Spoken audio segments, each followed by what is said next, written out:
A young dark-haired girl calls someone by name. She touches the young boy's face and calls him Inori. The young man does not understand who this girl is and why she is calling him. Suddenly, she pierces his heart with a dagger, splashing blood on his shirt. With tears in her eyes, she releases the dagger from her hands and begins to disappear, like the entire space around her.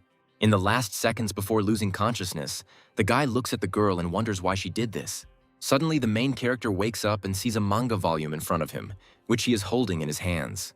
He sits at the back of the classroom in the middle of the school where he fell asleep during recess. The protagonist's name is Takafuji Inori. He is 17 years old and attends a Japanese high school. The young man realizes that it was just a dream and calms down, looking at his noisy classmates. But suddenly he sees a strange light illuminating the room from below. A large glowing seal appeared on the floor of the auditorium, with all the students present inside it. The light becomes too bright, capturing everyone in the circle. Inori manages to get up, but the next second, mysterious magic takes him away from his home world. A moment later, he comes to his senses in the middle of an empty white space. Something starts to glow above, as if the sun is breaking through a whitish veil of clouds. Takafuji's classmates panic and try to figure out what happened. The high school students want to know where they are and what's going on. A blonde girl in a beautiful dress flies out of the light and tells them not to be afraid. She explains that the students have embarked on the path of the soul and entered the so-called interworld. The girl calls herself a goddess and declares that they will be called to another world. There they will become heroes and help the locals overthrow the Demon King. The school children don't believe her and continue to consider what is happening a strange joke. The goddess continues. Their souls will be transferred to the world of sword and magic of Belze in the kingdom of Hyen. A high school student asks the goddess what it means to be called.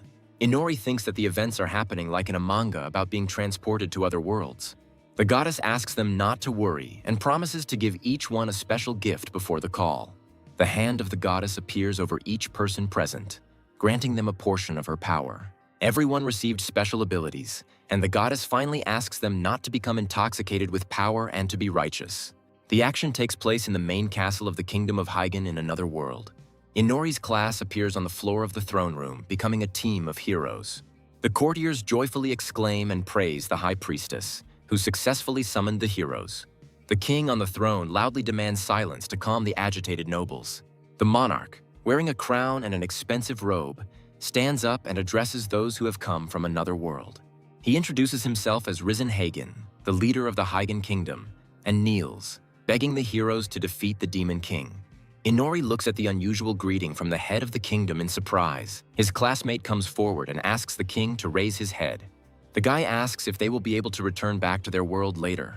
Saint Isaiah, who called them, answers that they will have such an opportunity. Exactly 1 month from now, on the next full moon, they will be able to move into their reality. And if they don't want to fight the Demon King, then they'll have to spend this month in the castle. A gloomy Inori mentally notes that this is more like an excursion to another world than a summoning of heroes. Classmates ask the saint how much time will pass in their world this month. Isaiah reassures them that they will return the moment they were called. Takafuji thinks that it all sounds too good and smooth.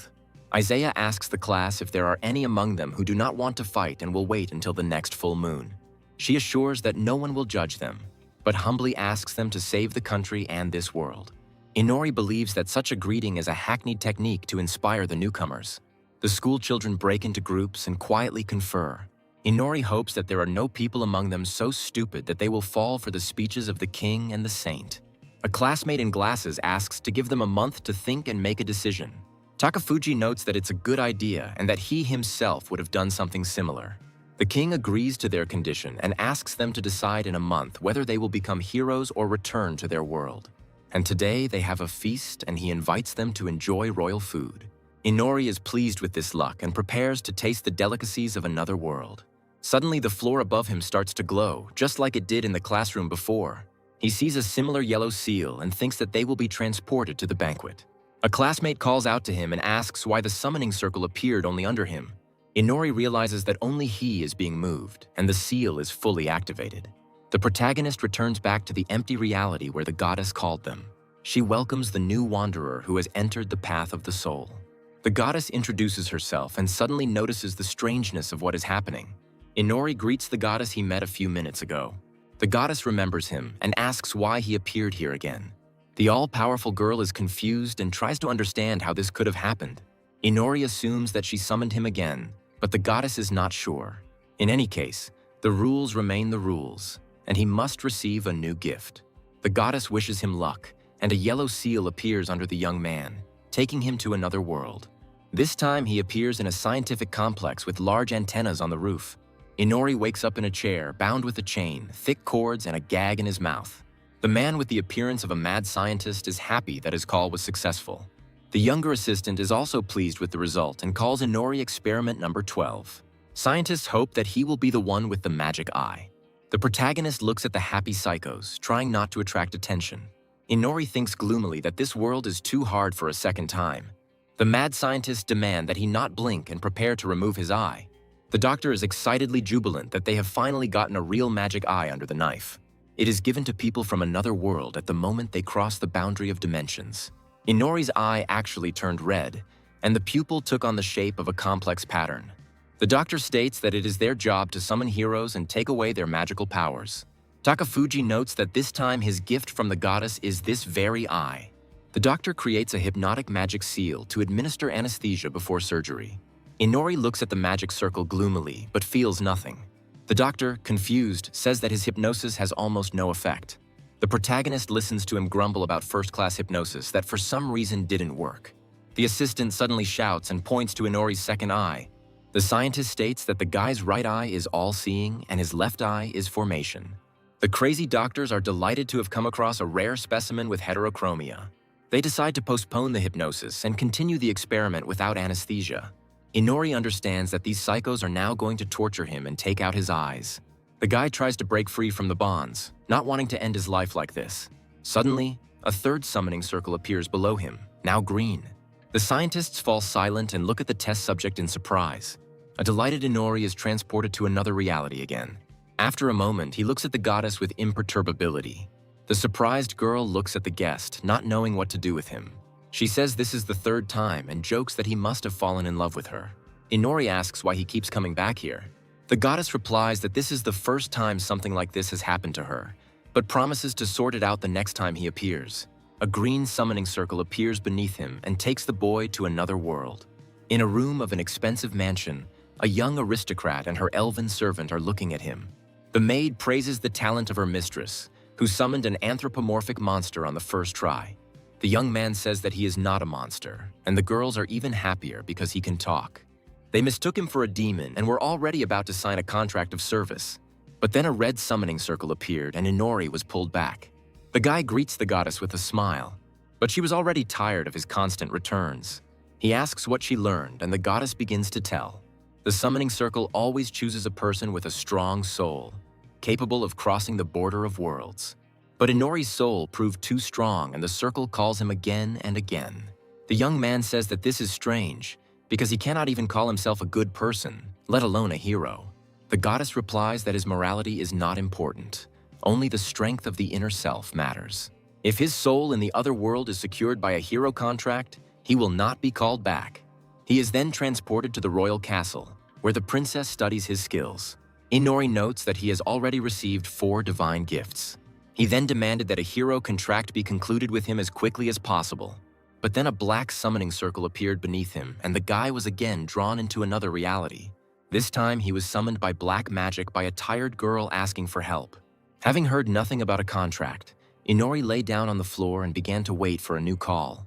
The orange circle transported him to a gloomy citadel on the top of the mountain.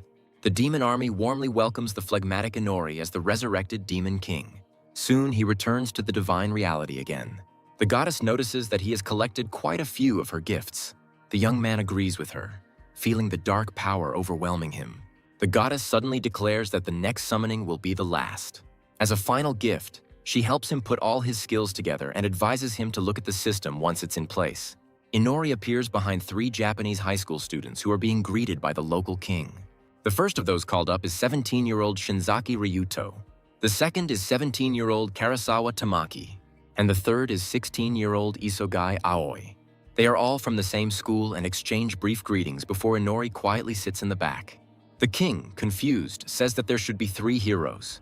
Takafuji gloomily thinks that there are 4 of them, and that the 3 of them know each other. The protagonist realizes that he was simply thrown into someone else's call.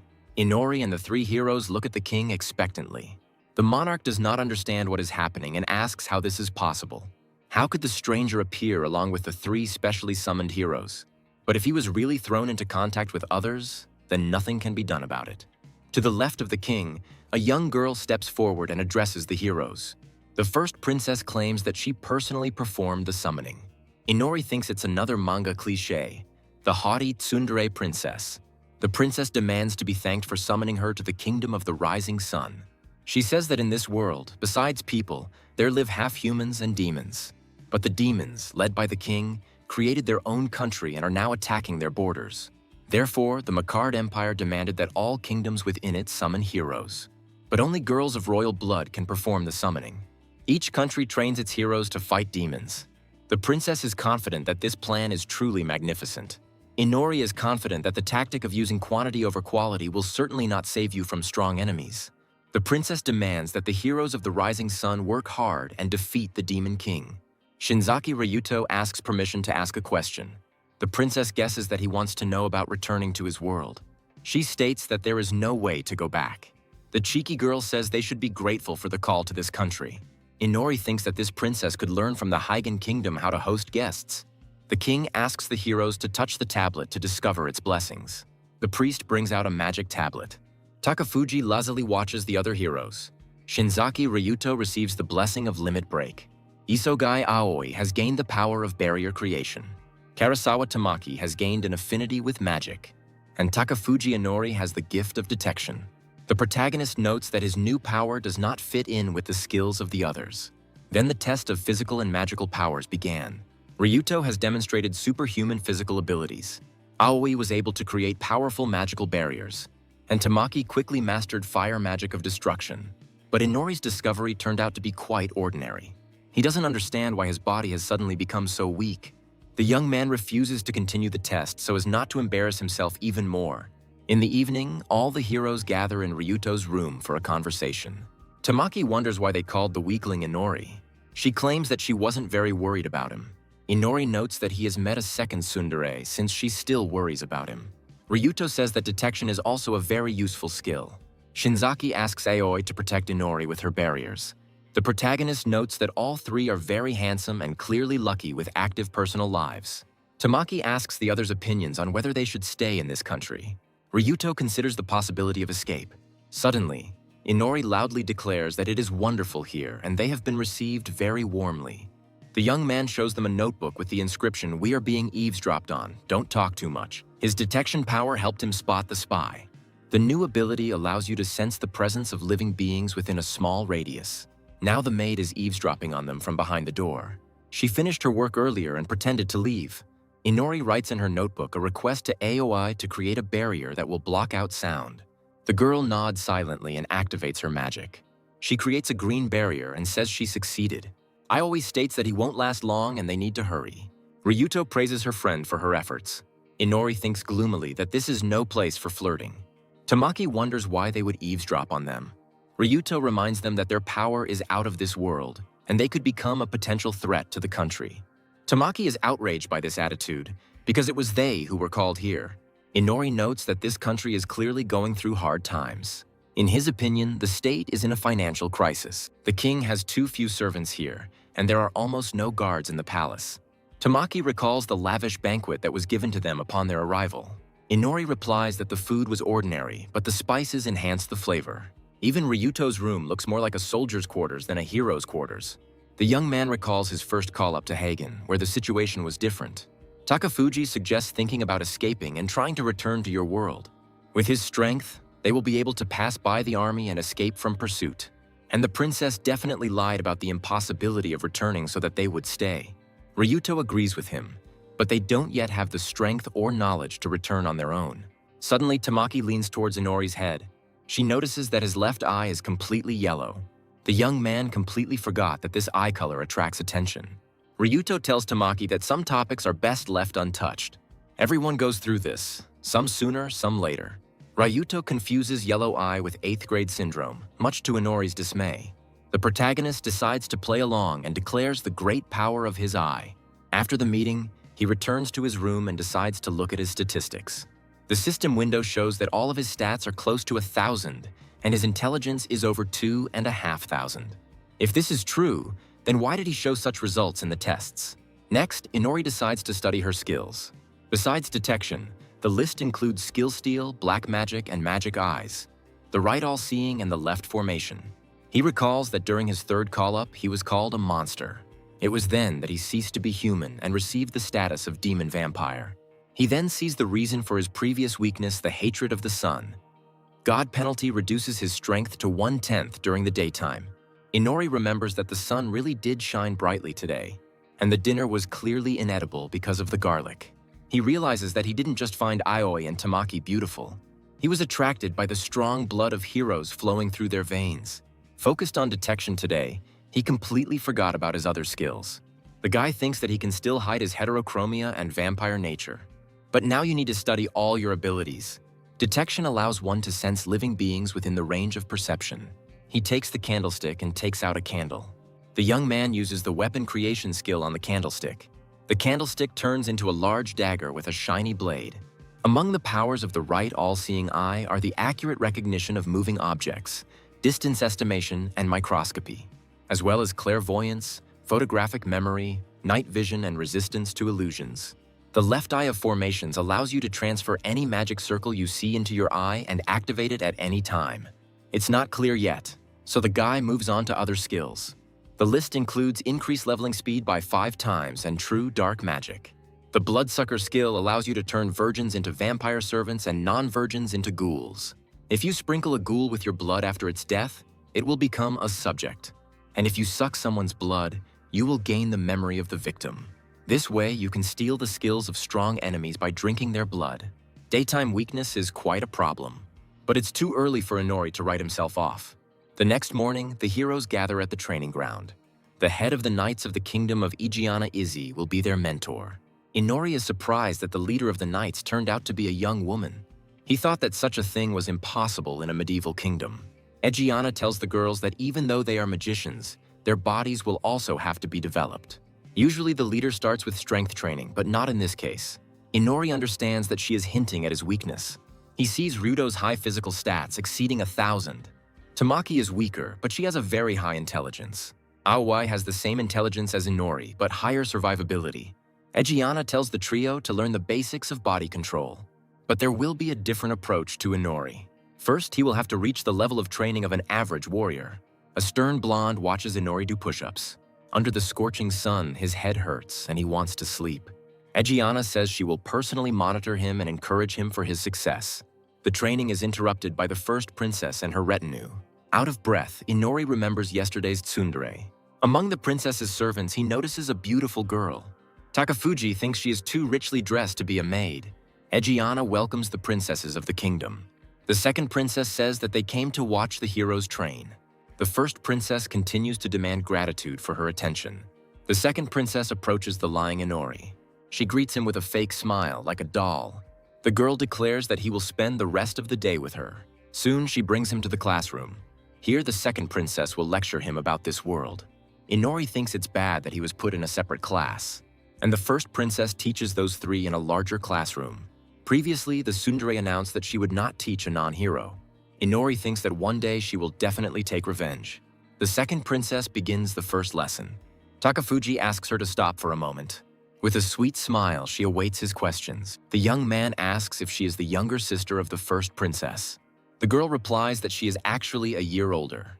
But for some reason, the youngest princess will inherit the throne. Inori is satisfied with the answer and the lecture begins. First, the second princess tells the story of the kingdom. The country was founded by a witch from the heroes' squad who defeated the former demon king. Due to her role in the country's creation, the kingdom is a matriarchy. The throne belongs to queens, and women can hold the highest positions. The king is always a regent and cannot directly rule the country. If the queen decides to divorce him, he will lose all power. The second princess continued her boring lecture. But Inori had already fallen asleep, unable to withstand the onslaught of theory. After sunset, he returns to his room. A young man studies a grimoire of magic, having borrowed it from the princess. She easily agreed and didn't even scold me for sleeping in class. In the book, he finds a spell seal. The guy activates the formation eye. He tries to keep the circle he saw in his eye, but nothing happens and the circle does not activate.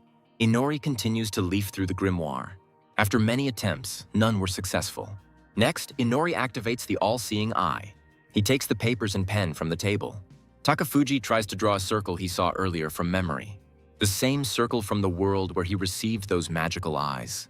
Then the mad doctor tried to subdue him with the seal of hypnosis. The scientist then called this hypnosis first class, even though it didn't work. The photographic memory of his right eye helped him recall all the details of that circle. Both the circle and the eye are from the same world, so it might work. Looking at the seal, Inori feels the power in the formation's left eye. For the test, the guy calls his maid Nala. He asks her not to worry and activates his left eye. That yellow circle appears in front of the formation's eye. A similar circle appears in front of Nala, but larger. The circle imprints itself in her eyes, completing the hypnosis. Nala's gaze takes on an impartial expression. The girl stands silently and looks ahead indifferently. When Inori asks about the color of her underwear, she immediately answers black. The protagonist checks it with the all-seeing eye and is convinced that the underwear is indeed black. Inori is glad that first-class hypnosis really works, and then he realizes that his left eye cannot retain circles from a world other than its own. If so, then for now he is only capable of hypnosis. The protagonist decides to draw the second circle seen in that world. That same yellow summoning circle that moves him between worlds. Inori retains the seal drawn on her left eye, and gains the ability to teleport through magic circles. The second summoning circle appears in the forest on the outskirts of the capital. Inori moves there using summoning magic. The left eye gives teleportation and hypnosis, and the right one helps to change these skills through drawing circles. Now the boy will be able to leave the castle whenever he wants. At night, he is in full force and decides to test his skills.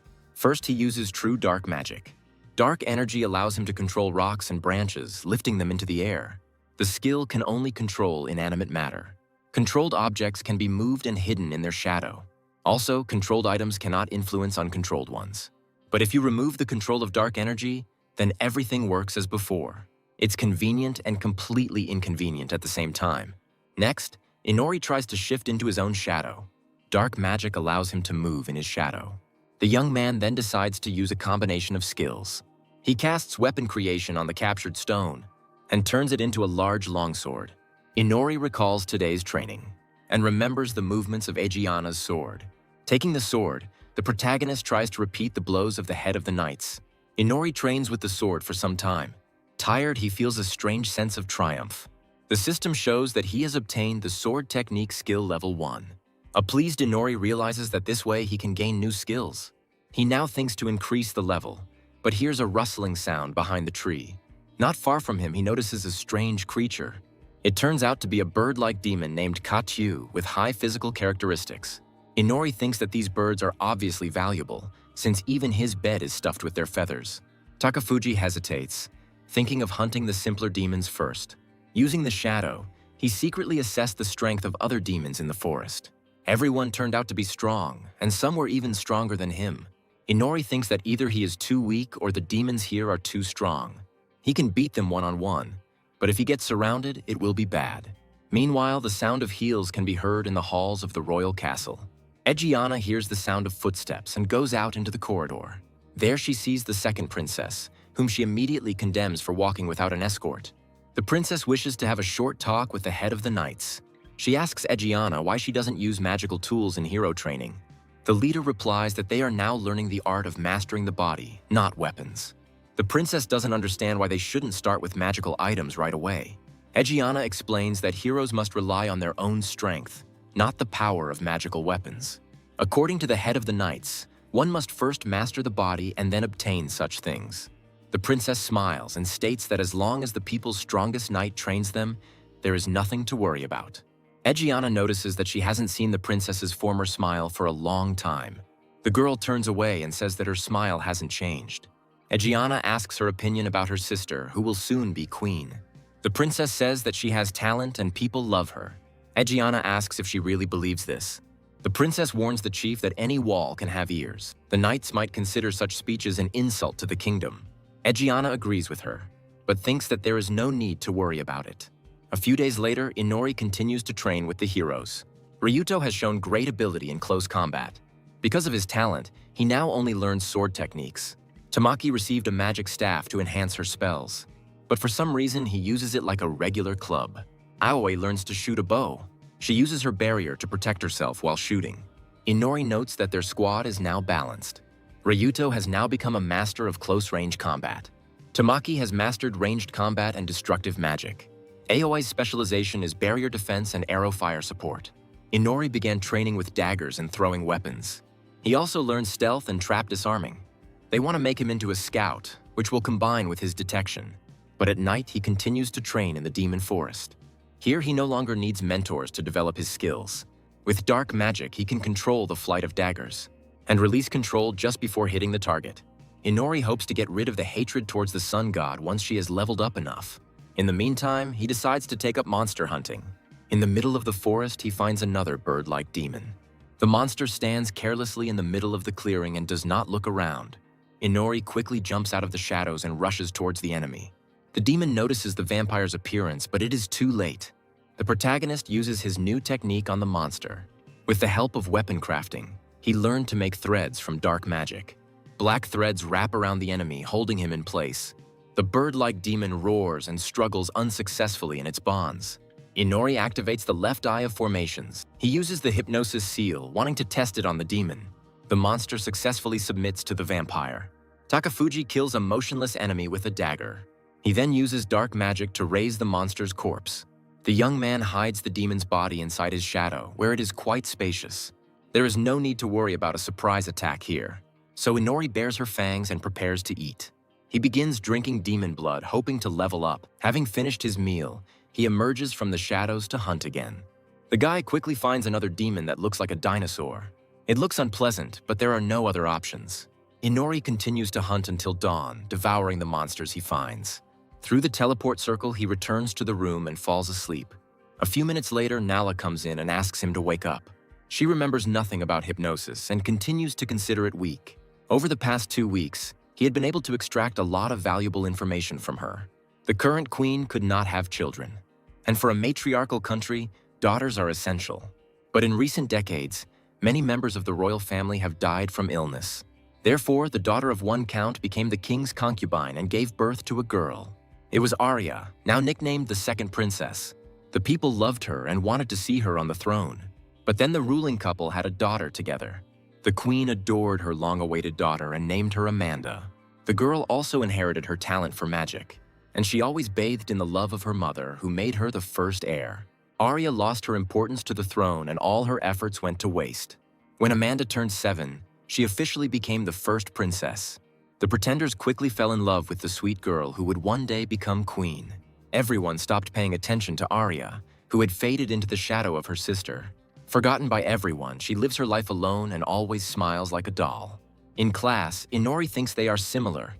No one expects anything from them. Arya asks the young man not to fall asleep and to pay attention to the lecture. Inori yawns demonstratively as the girl talks about the importance of knowledge. The princess says that although he is not a magician, he is studying to be a scout and spy. Takafuji remembers that this world's magic really doesn't work for him. Even ordinary people like Nala can use simple magic. Arya reminds him that Egiana is always busy, but she finds time for him. But Inori is sure that it is only because of his status as a hero. Arya says that to become stronger, you need to try harder. She demands that the guy follow her. They walk down the dark stairs of the castle together. Soon, the couple finds themselves in front of a huge door. The princess uses magic to open the door and announces that lessons will be held here today. She says that everyone calls Inori a weakling, even though he is a hero. The princess is sure that he is clearly not pleased with this. Inori notices a sudden change in her mood. The past left an indelible mark on her. She locked all her emotions inside herself and began to live like a soulless doll. But now she has become different. Now she really looks like a real princess. They walk into the center of a large room. Arya says he might be kicked out of the castle. Takafuji asks to explain what this means. The princess explains that the queen can banish a useless hero. Inori asks why his detection isn't considered useful. Arya agrees that he is being treated unfairly, but he is still lazy. The blessing is given to the chosen ones, but he does not want to work on himself at all. Inori recalls sleeping during lectures in recent weeks, but at night he worked hard and became stronger.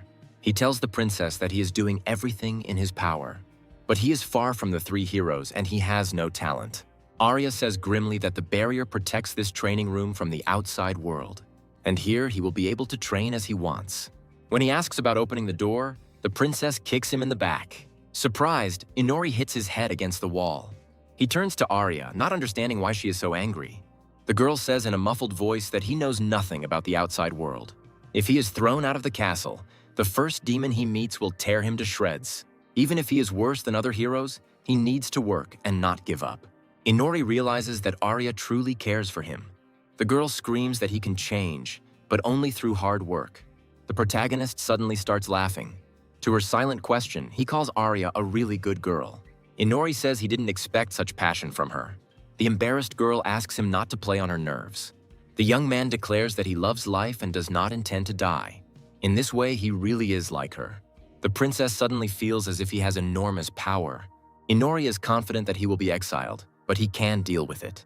During the lecture, he thinks that he does not intend to leave until he has gathered more information about the world. In the training yard, he is working with the dagger again.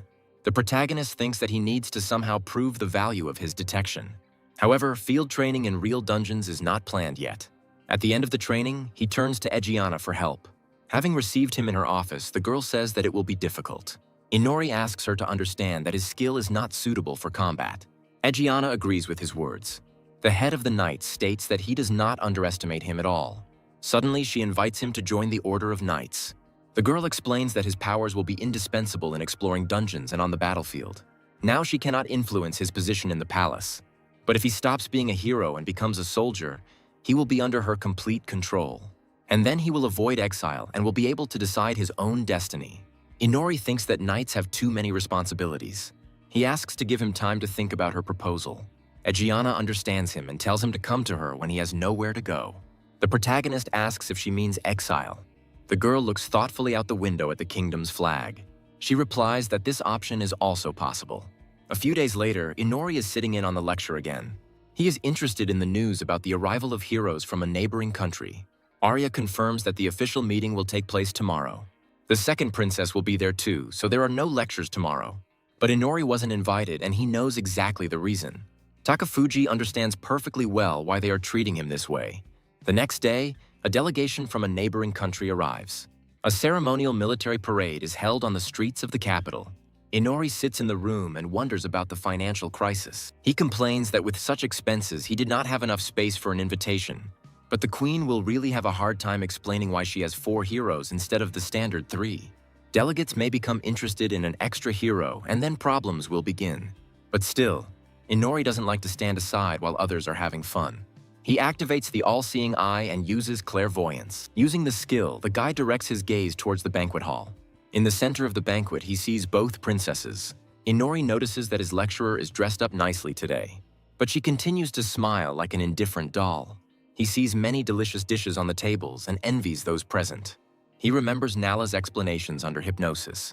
The maid said that such a greeting is one of the reasons for the economic crisis. The queen is very fond of maintaining the image of her wealth and does not listen to the king's fears about bankruptcy.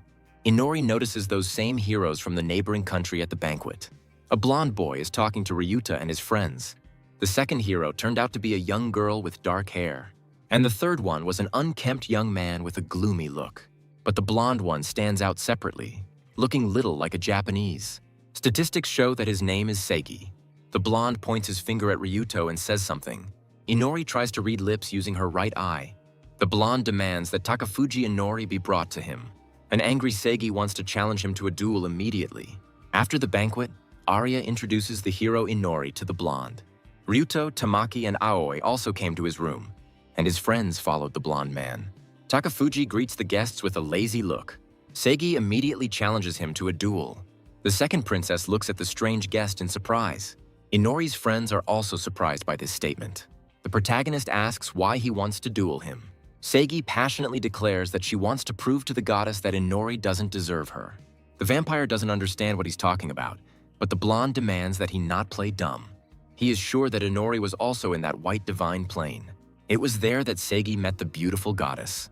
At first sight, he fell in love with her divine face and warm gaze. Inori doesn't understand how this relates to the duel. The blonde man happily tells that he proposed marriage to the goddess. but she said she would think about it if he defeated Takafuji Inori. Now Inori understands what the matter is. The goddess did not want to refuse him directly and shifted the blame to Inori. The protagonist mentally promises to hit her the next time they meet. Ryuto and Tamaki don't understand what goddess and white space they are talking about. Seigi's comrades don't know anything about this either. Inori realizes that the other heroes could have been summoned differently. Tired of the obsessive blonde, he decides to end it. Takafuji says he accepts his challenge. A satisfied Seigi lets him go, already anticipating a heated battle. Suddenly, Inori asks him what kind of duel they will have. In response to the blonde's question, the young man explains that he has the skill of a scout and the body of an ordinary person, so a duel is not suitable. Ryuto and the girls are pleased with how skillfully he gets out of a dangerous situation. Inori says that if Seigi likes to bully the weak, then of course they can have a normal duel. The irritated blonde declares that he agrees to any conditions. Everyone present was shocked by his quick agreement. Inori tells about a dungeon for training knights where many different monsters live. He offers victory in a duel to the one who defeats the first floor boss first. Seigi accepts his offer, confident in his skills. Ryuto quietly asks Inori how he plans to defeat the boss. But the vampire replies that there is nothing to worry about and he has an idea. Before the blonde left, they agreed to have a duel tomorrow. After the duel in the dungeon, Inori appears before the queen. She asks him with displeasure how to understand all this. How can he explain his shameful defeat on the battlefield he chose? Takafuji recalls that Seigi was indeed very strong. He quickly broke through the monsters and found the floor boss. The blonde's sword skills were far superior to Ryuto's. He easily defeated the boss without receiving any injuries himself. And Inori, in turn, didn't even try to fight.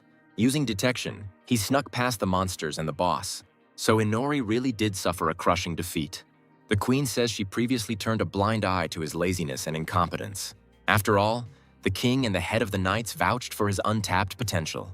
But after such damage to the country's reputation, she will no longer tolerate him. The queen announces that Inori is banished from the kingdom. Arya and Egiana look at the young exile with regret. But the young man smiles weakly, prepared for such an outcome. He states that he has an objection to the queen's decision. Inori asks what the damage to the country's reputation is. The queen replies that it was because of defeat in a duel. After all, now neighboring countries know about his shameful defeat. Inori says that he did indeed lose, but only his personal dignity was at stake in the duel. The queen demands a detailed explanation from him. The young man explains the reasons for the duel and Seiga's desire to prove himself to the goddess. They agreed among themselves that the duel would not be known to the public or other countries. And in general, Inori was not even presented as a hero to the people, so he is considered a common man. Therefore, his defeat is clearly not capable of disgracing the kingdom. According to the vampire, the whole duel was a simple farce. But this does not mean that he simply hid and sat with his hands folded. The guards bring into the hall 2 large sacks that he brought from the dungeon. The bags are filled to the brim with gold coins and precious stones. The queen and the first princess look in shock at the gold that has fallen out of the bags. Inori says that while the blonde was cleaning the dungeon, he was able to take the treasures from the first floor. The queen looks at the gold coin with a smile. Inori remarks that all of this was only possible thanks to his detection. He had originally planned this so that they could see the value of his skill. Arya looks at the guy in surprise, easily figuring out his plan. Having received the queen's recognition, he waits for sunset and goes hunting. In the forest, he begins to kill demons and absorb their blood to level up. With the help of dark magic, he quickly moves into the shadows without wasting time on long searches. But he was already quite tired of eating demonic birds. Suddenly, he feels a detection response, but he can't figure out what it is. The protagonist activates the all-seeing eye and its power to dissolve illusions. Ahead, he notices a large scarlet barrier, hiding the area from prying eyes. Detection failed to recognize the illusion of this world, but the magic eye easily dealt with it. Inside the barrier, Inori notices creatures with glowing eyes. He goes inside, ready to flee in case of serious danger. Magical wolves immediately sense the intrusion of a stranger. Covered in blood, Inori fearlessly steps inside the barrier. He immediately senses the approach of danger. A group of white wolves run straight towards him, growling. He notes that this is his first fight with a pack of monsters. Inori activates the black threads and attacks the wolves. In a few seconds, he kills all the monsters, although he himself gets a scratch on his face. The tied wolves lie motionless, drained of all their blood. Inori notes that if he continues to find such powerful enemies, he can forget about the birds. He continues to explore the area beyond the barrier and finds something interesting. a tall tree located on a small island in the middle of a pond. Inori notices that it is too quiet around. In his experience with video games, it's at moments like these that the boss appears. And indeed, a huge wolf attacks him from behind. The vampire doesn't have time to react, and the monster tears off his right arm. Then the wolf hits him with his paw with great force, sending him flying. Inori flies tens of meters away and screams in pain. Having recovered from the initial shock, he looks at the boss. His enemy turned out to be Fenrir, a wolf-like magical beast. The protagonist notes that in front of him is a magical beast, not a demon, and let him be able to tear off his arm with his strength and speed. But this wolf can only be called a mini-boss for now, and the demons should be even stronger. Inori thinks to hide in the shadows, but then the beast will be waiting for him and will not let him leave. Fenrir doesn't give him time to think and rushes at the enemy at great speed. It opens its giant mouth, preparing to swallow the stranger whole. At the last moment, Inori manages to dodge the blow. He was helped in this by demonic wings, which gave him the ability to fly. He got them in the third world when he became a vampire. Now they saved him, but only thanks to the element of surprise. Fenrir asks him why he went inside the barrier. Inori isn't surprised, because a magical beast boss should really be able to talk. The vampire brazenly replies that he is simply lost. Fenrir doubts that it is possible to get lost and accidentally pass through an illusion. Inori replies that he saw an illusion and decided to check what was inside. The wolf calls him an intruder who killed his relatives and promises revenge. Inori ponders his words and tries to stall for time. He asks if this place is really so important for the wolf. Fenrir promises that he will have plenty of time to think about this after he dies. The wolf explains that on this land they made a pact with a witch. That is why they protect this place, fulfilling their duty to that great sorceress. And they always root out curious demons like Inori. The wolf advises not to resist, and there will be almost no pain, unlike his hand. Fenrir falls silent, noticing that the vampire has already grown a new arm thanks to supernatural regeneration. The wolf growls that the guy is truly unusual, but he won't leave here alive. With the help of his right eye, Inori manages to see the attack. He quickly flies to the side, trying to increase the distance. So far, he hasn't been able to fly higher and can only hover above the trees. Fenrir instantly climbs up the rock, not giving the guy a chance to catch his breath. Dozens of sharp blue projectiles strike the vampire, biting into his flesh. They are sharp enough to pierce through centuries-old trees, pushing back the surprised Inori. Fenrir demonstrates that he can turn his fur into projectiles and throw them at a target. The wounded Inori continues to retreat into the forest, trying to pull the wool needles out of himself. But the wolf approaches at great speed and opens its mouth to attack. The vampire notes that the hypnosis of the left eye also does not work on such a strong enemy. Ahead, he sees a waterfall over which he will not have time to fly. Fenrir notices that the vampire is flying close to the ground and begins his ranged attack again. Blue needles strike the young man, forcing him to stop. His wings are badly damaged and now he can't fly. But Inori is ready to attack and activates his dark magic skill. Wooden stakes are torn out of the ground and fly towards the wolf. Fenrir manages to dodge and jump back. The vampire notes that he prepared them in advance just in case of a difficult battle. But victory is still far away and the enemy is truly very strong. The huge wolf growls angrily, ready to fight until its last breath. Fenrir slowly approaches, his eyes scanning for other traps. Inori thinks that it would be a good idea to teleport away now. But the left eye retains the stamp of hypnosis. To change the skill, you need to look at the teleportation circle with your left eye. You need to buy time and distract the enemy to change the effect and escape. Inori draws daggers from the shadows for a long-range attack. With the power of dark magic, he begins to throw knives at great speed. But the blades simply bounce off the white wolf's tough hide. The main character barely manages to dodge another blow. Takafuji continues to throw dark daggers at the growling boss. Fenrir mocks his weak attacks, taking no damage. Inori notes that there is no need to try to protect all parts of the body. Only the heart and legs are needed for a vampire to live and run. With a quick movement, the white wolf goes behind Inori's back. The vampire takes out a black thread from the shadow vault. He quickly ties her to nearby trees for support. The thread wraps around Fenrir, forcing him to stop. The wolf roars menacingly, trying to escape from the bonds. In an instant, the supporting trees break under its unstoppable onslaught. Fenrir breaks the black threads, mocking Inori again. The vampire is pleasantly surprised by the strength of his enemy. Now he has only one trick left to survive. He continues to avoid the wool games and run through the forest. With a series of quick leaps, he rises high above the trees. The wolf growls that there is no point in running through the sky again. The boss fires at a flying Inori, who is forced to take the hit. The vampire activates the Eye of Formations to maintain the new circle. During the fight, he created many threads, entangling them around the nearby trees. So he created a large teleport seal that can be seen when viewed from above. Inori overwrites the saved circle in the formation's eye and immediately creates a summoning circle for instant movement. The White Wolf quickly realizes that the vampire wants to escape. Inori really did think about running away at first, but now he decided to move behind the enemy. With 2 daggers in his hands, he attacks, taking advantage of the element of surprise. The protagonist aims for the eyes, mindful of the wolf's super strong fur.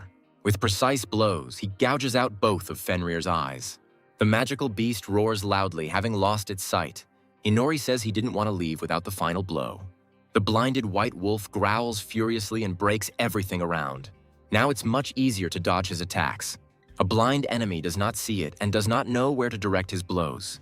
The vampire suddenly realizes that Fenrir has stopped and turned his face straight towards him. The magical beast says that it can smell it.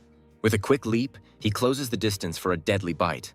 Inori dodges and decides it's time to retreat. He activates the summoning circle and moves back to the castle. Fenrir growls and promises to definitely kill him the next time they meet. A wounded Inori is healing in his room. As he pulls the needles out of his body, he thinks he will soon be able to take revenge. The next day, the main character began to train more actively. First of all, he got busy with his equipment. Using shadow movement, he made his way into the armory, and he took from there several excellent swords and daggers.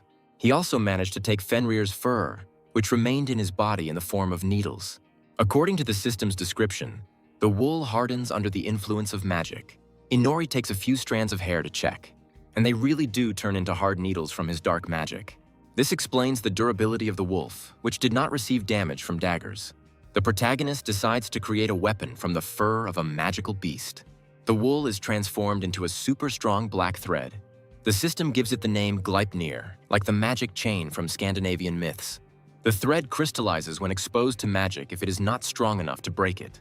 Inori notices the irony, because in the myths it was Gleipnir that defeated the wolf Fenrir. Next, he decides to try making clothes from these threads. He now has black gloves that harden under the influence of magic. After a couple of experiments, the vampire was able to draw a hypnosis circle on the glove, which appeared when it hardened. Inori then creates black boots for herself, and a nice suit with a red shirt and tie. Having updated his wardrobe, he received magical armor to protect him from strong blows. It's time to return to the forest and take revenge on the White Wolf. In the middle of the forest on the outskirts of the capital, the light of a magical portal appears. White Wolf Fenrir feels a surge of energy near him. Takafuji Inori emerges from the summoning circle wearing new armor and greets the magical beast. The vampire says sarcastically that they haven't seen each other for a long time. Fenrir roars in rage, surprised that the demon has returned after its last defeat. Inori mockingly notes that the blind wolf now has really beautiful eyes. The beast roars and begins to attack, delivering a powerful blow with its clawed paw. The protagonist is surprised by the accuracy of his blows, which is uncharacteristic for a blind monster. Fenrir promises this time not to let go of the spawn of evil that has invaded his land for the second time. Inori is surprised that the fact of his intrusion angers the wolf more than the loss of his sight. The boy mentally praises his opponent and his unwavering loyalty to the defense of this place. The magical beast rushes forward again, seeking to strike the enemy. The vampire opens the shadow vault and summons the slain wolves, who become his ghouls. Fenrir stops and tries to understand where the new enemies came from. He smells familiar scents and feels the fangs of his former comrades on his skin. Inori is sure that the magical beast itself understands who is attacking it now. His former kin, whom he swore to protect, but now they have been turned into mindless ghouls. The White Wolf growls furiously and asks what the vampire did to them. Inori sarcastically says that he simply killed them and turned them into obedient dogs. With one swift movement, Fenrir scatters the dead wolves. Inori manages to dodge the next blow, but the enemy hits his new armor. The vampire replies that clothing does not completely block damage, but greatly reduces it. Fenrir lands a direct paw strike on Inori's side, but it doesn't penetrate his magical jacket. The magical beast continues to deal crushing blows, not giving the demon a chance to catch his breath. Ghouls run through the trees towards Fenrir, trying to distract him. After a series of attacks, Takafuji is thrown against a tree, but this time all of his limbs are intact. Fenrir roars that now he will avenge his brothers and rushes at Inori. The vampire smirks and activates Move via the yellow summoning circle. He manages to teleport at the last moment before Fenrir's fatal bite. The White Wolf thinks that his enemy has again fled further from the forest. But Inori appears in the air a few meters away from the magical beast. Fenrir pushes off the ground and leaps at the enemy, hoping to grab them with a powerful bite. The vampire remains in place and says that this time he is definitely not going to run away. In flight, the White Wolf notices thin threads, almost invisible in the darkness of the night sky. Fenrir hopes to break them like last time, but these threads turn out to be much stronger. To increase their strength, Inori also tied them to nearby trees and placed ghouls there to guard them. The protagonist stands silently on one of the threads, activating both magic eyes. Fenrir falls to the ground and tries to understand why the vampire threads have become so strong. Inori tells him that these threads are made from the yarn of his own fur, which the wolf lost in the last battle. The vampire takes control of Gleipnir with dark magic, preparing for the final attack. Super strong threads entangle the stunned wolf from all sides. A moment later, a growling Fenrir finds himself pinned to the ground, unable to move. The wolf tries with all his might to break free, but the threads of Gleipnir prove too strong to break. Inori notes that the beast didn't notice the threads in the sky, precisely because they were made of its fur. The vampire deliberately provoked the enemy from the very beginning of the fight. He tried not to dodge and take the wolf's blows so that he would not notice the trap in the sky. And then, at the right moment, Inori moved to the side, leaving the enemy trapped in the web. The protagonist wishes the wolf good luck in the afterlife. Takafuji pulls Gleipnir, tightening the grip of the threads around the White Wolf's neck. Fenrir looks at his fallen comrades and says that the vampire really tried for the victory. But now his oath to the witch has come to an end, and he is free from his eternal debt. Under the light of the full moon, Inori ends the life of the magical beast. The vampire demon drinks the blood of a defeated enemy, wanting to gain new strength. For absorbing the blood of such a strong opponent, he immediately gains 5 levels.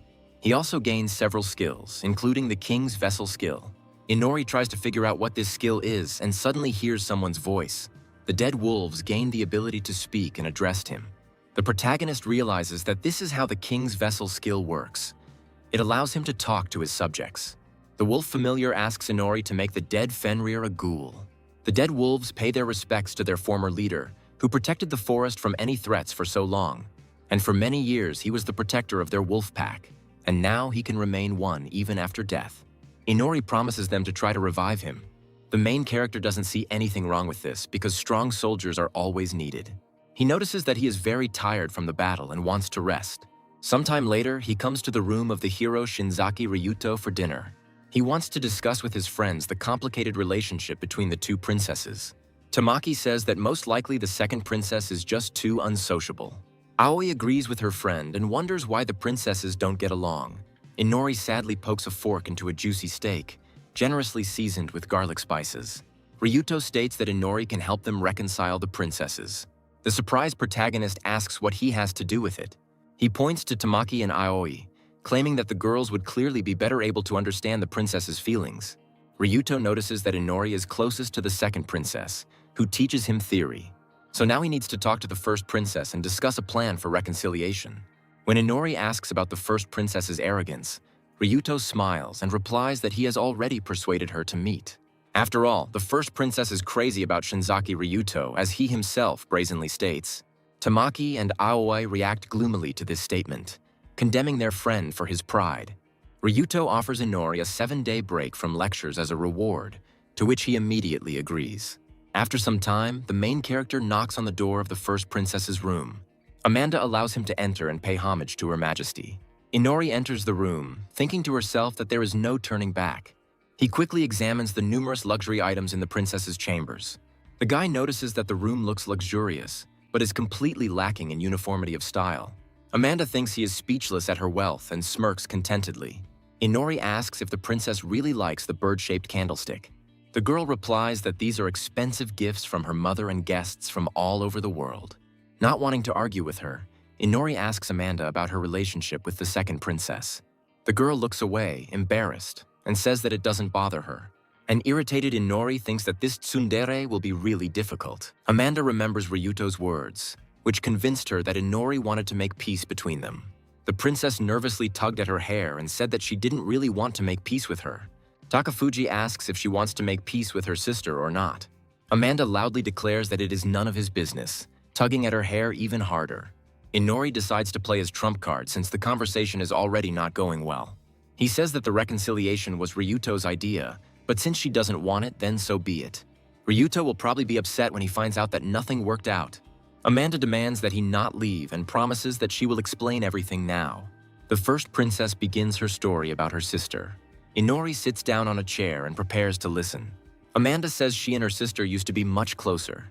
As children, the girls spent all their time together and were happy. Arya was always smart and often played with her little sister, helping her master magic. Little Amanda followed her older sister, who became her best friend everywhere. But at some point, they began to drift apart. And when Amanda turned 7, the first princess passed to her. She learned that Arya was not her mother's daughter, and that they only had the same father. Thus ended their childhood friendship, and the first princess remained alone from then on. Amanda finishes her story about the old days. Inori continues to listen to the princess in silence. Amanda says she had to study hard to become queen one day. But at one point, she realized that her sister had always been the best teacher and friend for her. Amanda began to dream that they could be close again like before. But the adults around her would not allow her to get close to the second princess. At this point, Amanda ends her explanation, turning to face the wall. Inori understands that Amanda's arrogance and brazen behavior comes from her upbringing. Even the lack of a uniform style in the room shows that it has no taste of its own. Her entire personality was created by others who wanted to create the ideal future queen. Now all she can do is cling to her princess status to avoid losing herself completely. Confused, Amanda demands that he say something. Inori suggests that arrogance may, after all, be an innate quality. He suggests that the princess simply approach her sister and start a conversation. Amanda replies that she cannot do this, because her retinue and servants will not approve of this. Inori asks why she cares so much about the servants' opinions when she's about to become queen. After all, it is the first princess who should impose her opinion on her retinue and not the other way around. Amanda hesitates, not wanting to cause problems for Arya. Takafuji states that the second princess is stronger than she appears. Amanda thinks about his words. Embarrassed again, she proudly declares that she can handle it herself since he can't help. Inori says goodbye to her and leaves the room. After some time, he recounts the details of the conversation to the servant Nale. The maid promises to convey everything to the second princess, whom she personally serves. Inori notices that the maid is clearly not thrilled with his idea of reconciliation. The next day, he wakes up well-rested after the fight with Fenrir. Naala greets him and wants to convey a message from Arya. Takafuji yawns with his fanged mouth and asks what she wants. Naala says that their lesson today will be special. Inori feels that there is something bad hidden behind these words. A few hours later, he finds himself on a busy street in the capital. The protagonist accompanies Arya and Nala on a walk around the city. The vampire asks what he will learn in the middle of the street. The princess states that he needs to find out about trade turnover and the mood of the people. So today, he will go shopping with them. Arya claims that this way he will be able to learn more about the tastes of the upper class. First, she wants to look at the selection of costume jewelry. Inori remembers her words that she never bought anything for herself. Arya blushes as she continues to look at the jewelry on display. She asks Inori's opinion about jewelry. He lazily replies that any decoration will suit her. Arya sheepishly says that she is not buying them for herself. Nyala whispers in his ear that it is a birthday present for the first princess.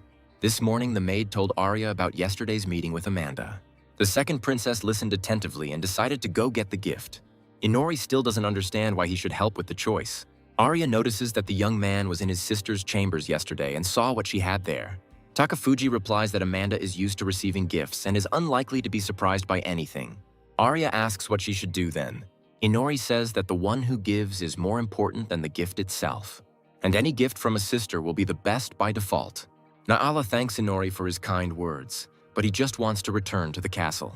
Arya agrees with the guy and continues choosing a gift. She is talking to the saleswoman, trying to choose the best piece of jewelry. Naala is glad that she decided to convey Inori's words to her mistress yesterday. The second princess buys a piece of jewelry in a green box. Naala says she is happy to see Arya's genuine smile again. Inori silently looks at the maid and remembers how many times he hypnotized her. Arya returns to them and suggests going to lunch. 5 days later, the banquet for the first princess's birthday begins. Inori also received an invitation and now stands alone on the sidelines. He notices that the banquet is indeed luxurious, and that there are plenty of pompous idiots around. The vampire looks gloomily at the nobles who came to congratulate the first princess. A joyful Amanda with a crown on her head accepts congratulations. The king and queen look at their beloved daughter with affection. Ryuto also comes up to congratulate Amanda, who immediately blushes at the sight of the hero. The girl thanks him for his congratulations and smiles happily. Inori looks darkly at the shamelessly flirting couple. In another part of the room, he notices something interesting. There, the head of the knights, Egiana Ize, is talking to a rich-looking man. Using his right all-seeing eye, the vampire recognizes him as Prime Minister Bichray. Takafuji notes that he hasn't seen him in the castle before. Having lost interest in him, Inori looks around in search of the second princess. He notices Arya hiding behind a column. An embarrassed girl looks at her sister from afar with a gift in her hand. Amanda continues to exchange pleasantries with Ryuto. Inori decides to help Arya, remembering the promise of a 7-day vacation. Arya notices him and asks how she can get her sister's attention. The vampire demon reminds his mentor of how she once kicked him in the training room. He advises her to be more confident and forcefully pushes the girl towards her sister. Amanda and Ryuto notice the second princess approaching. Arya stops a step away from her younger sister and immediately blushes. The nobles around fall silent and watch the unfolding scene. Inori pretends that none of this concerns him. Confused, Amanda looks silently at the second princess. Arya also can't say a word, but she holds the box with the gift tightly behind her back. The nobles begin to whisper actively. Inori is unhappy that the aristocrats are making a fuss over a simple family scene. He mentally encourages Arya and demands that she give him the gift. The second princess gathers up the last of her courage and congratulates her sister on her birthday. She holds out a box with a gift. Arya shyly blurts out that she chose the jewelry herself. A flushed Amanda reaches out to the box. She quickly examines its contents. The first princess asks her sister to help her braid them right now. Seeing Arya's hesitation, she hesitantly repeats the request. The second princess helps her braid her hair using precious hairpins from the jewelry store. The gold hairpins with red stones complement Amanda's crown perfectly. The first princess thanks her sister for the gift. Ryuto and her friends loudly applaud their family reunion. The nobles gradually join in the applause. Amanda shyly asks for another gift. She asks Arya to call her sister from now on, not first princess. Arya is shocked by such a sudden request. Childhood memories of the time they spent together flash before her eyes. With tears in her eyes, the second princess happily agrees. Amanda quickly recovers from her embarrassment and rushes to her sister. The princesses hug happily, wiping away each other's tears. The girls are happy that they can finally be best friends again. Inori notes that the job is done and looks around the room. He is surprised to see the king and queen crying, happy for Amanda. Ryuto approaches him and thanks him for helping him with the reconciliation. Inori replies that she is counting on a vacation as a reward. Ryuto promises that he will definitely help with this. The hero is glad that the sisters have made peace and will now be together again. Ryuto is pleased with what happened. Looking at the princesses from afar, Inori thinks that he is being too pompous and kind. Takafuji decides to go out for some fresh air, leaving Ryuto. He watches the sunset approach when Arya calls out to him. She asks permission to speak to him alone. The young man replies that there is no one around anyway. Arya realizes that with his detection, he always knows if someone is eavesdropping on their conversations. Inori tells Arya that she should listen to her feelings more often. Meanwhile, at the banquet, someone is shedding blood. The nobles look on in shock at the horror that is unfolding. Inori thinks that now Arya can no longer be called an emotionless doll. Suddenly, they hear loud screams from the banquet hall. Arya rushes forward, wanting to know what's going on. Inori stops her at the entrance, moving her away from the possible threat. In the hall, a shocked Arya sees a terrible picture. The queen's severed head falls to the floor. Prime Minister Bichray just beheaded the royal couple. He loudly demands that the nobles shut up, calling them sellouts. Surrounded by motionless guards, he declares that the aristocrats did not even try to stop the collapse of their country. The queen spent the treasury on her whims, and the king indulged her lawlessness. Bichray glances at the bodies of the headless monarchs sitting on their thrones. After their death, Bichray declares himself king as the heir to the royal blood, and Egiana will become the new queen. Inori grimly notes that the head of the knights is on the prime minister's side. Amanda kneels before her mother's severed head. After recovering from the shock, she begins to collect magical energy. The princess screams that Bichray has gone mad and prepares to kill him with a powerful spell. The new king stands before the first princess with a drawn blade. Egiana rushes to intercept Amanda and quickly swings her sword. The first princess feels a sharp pain and looks down. Her severed hand falls to the floor. Amanda screams loudly in pain, falling to her knees and losing control of her magical power. Ryuto, Tamaki, and Aoi slowly recover from the initial shock. Egiana gloomily advises Ryuto not to move. The leader of the knights declares that if the heroes decide to attack, the same fate awaits them. Bitre addresses the nobles who are the heirs of the great witch of the past. He screams that they blindly followed the whims of the dead queen, and they even allowed her to call upon heroes during such a difficult time for the country. The aristocrats committed a sin, and now they can only wash it away by death. With a dark glint in his eyes, Egiana stands behind Amanda, and with a deft blow, he cuts off her head. Arya watches in horror as her entire family dies. Inori holds her in place and thinks that the situation cannot get any worse. Arya tries to scream, but Takafuji shuts her mouth. He tells her to keep quiet, otherwise she will be noticed and killed too. Inori didn't expect that a coup d'etat would suddenly start here, and the participation of Egiana makes the conspirators a truly unstoppable force. Bitre calls on the guards to punish the greedy nobles and send them to the next world. The aristocrats scream in fear and run in different directions. The soldiers begin to kill the fugitives throughout the hall. All the guards at the banquet participate in the massacre, quickly cutting down the assembled nobles. Bitre continues his monologue, accusing the courtiers of usurpation, bribery, and corruption. He again states that they all deserve to die here. Inori quietly tells Arya to calm down and not to twitch. She was left with two choices: to die here in vain or to escape and survive. Ryuto kneels next to Amanda's body. He shouts loudly that no one deserves such a death. Bitre turns to the young hero, and he repeats that all the aristocrats here deserve to die. Their sin is neglect of their country, to which they have sworn allegiance. Ryuto shouts that this is no reason to kill them. The former prime minister looks closely at the hero. He recalls scenes of poverty in the impoverished areas of the capital and says that the hero did not see real life in the kingdom. Not wanting to argue with the hero any longer, the king orders Egiana to seize the trio. The head of the knights draws his sword and advises Ryuto not to resist. The hero activates the blessing of beyond limits. Creating a sword from light energy, he strikes at Egiana. The head of the knights blocks the blow with a thick magical shield on his blade. The girl says his strength and speed are impressive.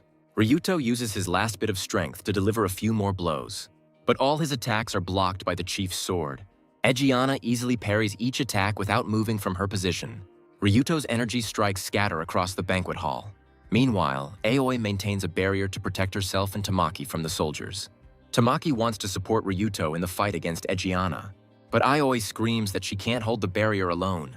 Egiana looks at Shinzaki Ryuto impartially. The hero is tired from his first serious battle, but he does not intend to give up. Egiana remarks that since Tamaki and Aoi entered the fight, they will now be punished as well. Ryuto stands on the defensive, using the last of his strength to fight off the attacks of his former mentor. Egiana says that even if the fight continues until the morning, he still won't win. The leader of the knights advises him to surrender to his comrades. And then the soldiers will take up the murder of the second princess. The ever-calm Inori looks at the crying Arya. He notes that if she continues to grieve, then she will die here. The vampire asks if she's ready to surrender again, as she did in the past. Arya recalls how she gave up her friendship with her sister because of her own weakness. The realization dawns on her that her old life can no longer be returned. The second princess stands up and declares that she will not give up and will continue to live. And until her death, no one will be an authority figure for her. Inori is surprised by such a sudden change in mood. He smirks and suggests running away from here. Having thrown aside formalities, the guy now simply calls her Arya. The former princess does not answer and silently follows Inori. Ryuto continues to fight Egiana. With her next blow, she breaks his lightsaber. The head of the knights says that this is the end. With a powerful kick, she sends him flying. Tamaki hears the sound of a falling body and looks towards his friend. Egiana stands gloomily in the middle of the banquet hall with a sword in her hand. At her feet lies Ryuto, unconscious from the final blow to the chest. Tamaki thinks that he needs to take him immediately and run. Egiana's next attack breaks through Aoi's barrier. Left without a shield, the girls frantically think about what to do next. Egiana orders the guards to seize them. The soldiers immediately rush to carry out the order. They manage to knock the girls to the floor before they can use magic again. The unconscious Ryuto continues to lie motionless. Egiana orders the guards to take all three to the dungeon and lock them there. The head of the knights looks gloomily at the captured heroes, and he wonders if she was too harsh with Ryuto. Deciding not to think about it, she turns her attention to searching for the second princess. Egiana is confident that even with his reconnaissance skills, Inori won't be able to get her out of the castle alone. Takafuji leads the second princess through the corridors, scanning the nearby rooms. The girl follows him without further ado, still recovering from the shock of her family's death. They run quietly past the patrols that fill the castle corridors. Arya thinks that Inori has truly mastered the technique of stealth infiltration. The protagonist suddenly asks her if she can use magic. He says that in 10 seconds 3 guards will appear around this corner. He asks the girl to somehow deal with them using magic. The second princess suggests simply running away. Inori replies that the soldiers have blocked the only passage and it is impossible to go further. Gathering her strength, Arya gathers energy for the spell. Inori notices that there are 3 seconds left before the guards arrive. Shadows of approaching soldiers appear from around the corner. Arya activates the airhole spell. Magical bubbles, deprived of oxygen, appear around the guards' heads. A few seconds later, all 3 fall unconscious from suffocation. Inori remarks that she really is strong, having taken out 3 people with 1 blow. Arya replies that she was lucky with the surprise attack. She asks how Inori is feeling, as he is tired after a long run. The young man says that it is difficult for him to run like this, but he needs to move on. There are no guards ahead, so they will be able to pass unnoticed. Inori thinks that they can still deal with ordinary soldiers, but Arya won't be able to compete with the head of the knights, Egiana, and he himself will not regain his powers until the sun sets. The protagonist suggests hiding in an empty room and discussing the next escape plan. Arya doesn't understand how the staff room can be empty. They notice traces of blood on the threshold. Opening the door, another terrible sight appears before their eyes. All the maids were killed by soldiers during the coup. Inori realizes that the maids were killed because of their loyalty to the authorities. Arya kneels before the corpse of her servant Nala. The murdered maid, her eyes glassy, lies in a pool of her own blood. The second princess hugs her friend and cries. Inori looks at this scene with impartiality. He remembers his shopping trip with Nala, who was smiling happily just 5 days ago. The vampire demon feels irritated that another person he knew was killed in this massacre. Arya closes the maid's eyes and wipes away her tears. Pulling herself together, she tells Inori that she is ready to continue on her way. Takafuji asks where they should run next. Meanwhile, Ryuto, Tamaki, and Aoi are sitting in a prison cell. Egiana explains that the royal dungeon is protected by a magical seal to keep out especially dangerous criminals. The head advises them to sit quietly and not move. Tamaki asks if the cage is impenetrable, then why are there shackles? Ryuto replies that an alliance of heroes from other countries will soon respond to the coup that has occurred. The imprisoned heroes are needed as hostages, and the shackles are to prevent them from killing themselves. Egiana confirms his words, noting that despite his rage, he keeps a clear head. Ryuto is truly seething with anger over Amanda's death. The hero looks at Egiana with hatred, promising with his gaze to kill her one day. Aoi and Tamaki are frightened by their friend's raging aura. Ryuto ignores them and continues to glare at the head of the knights.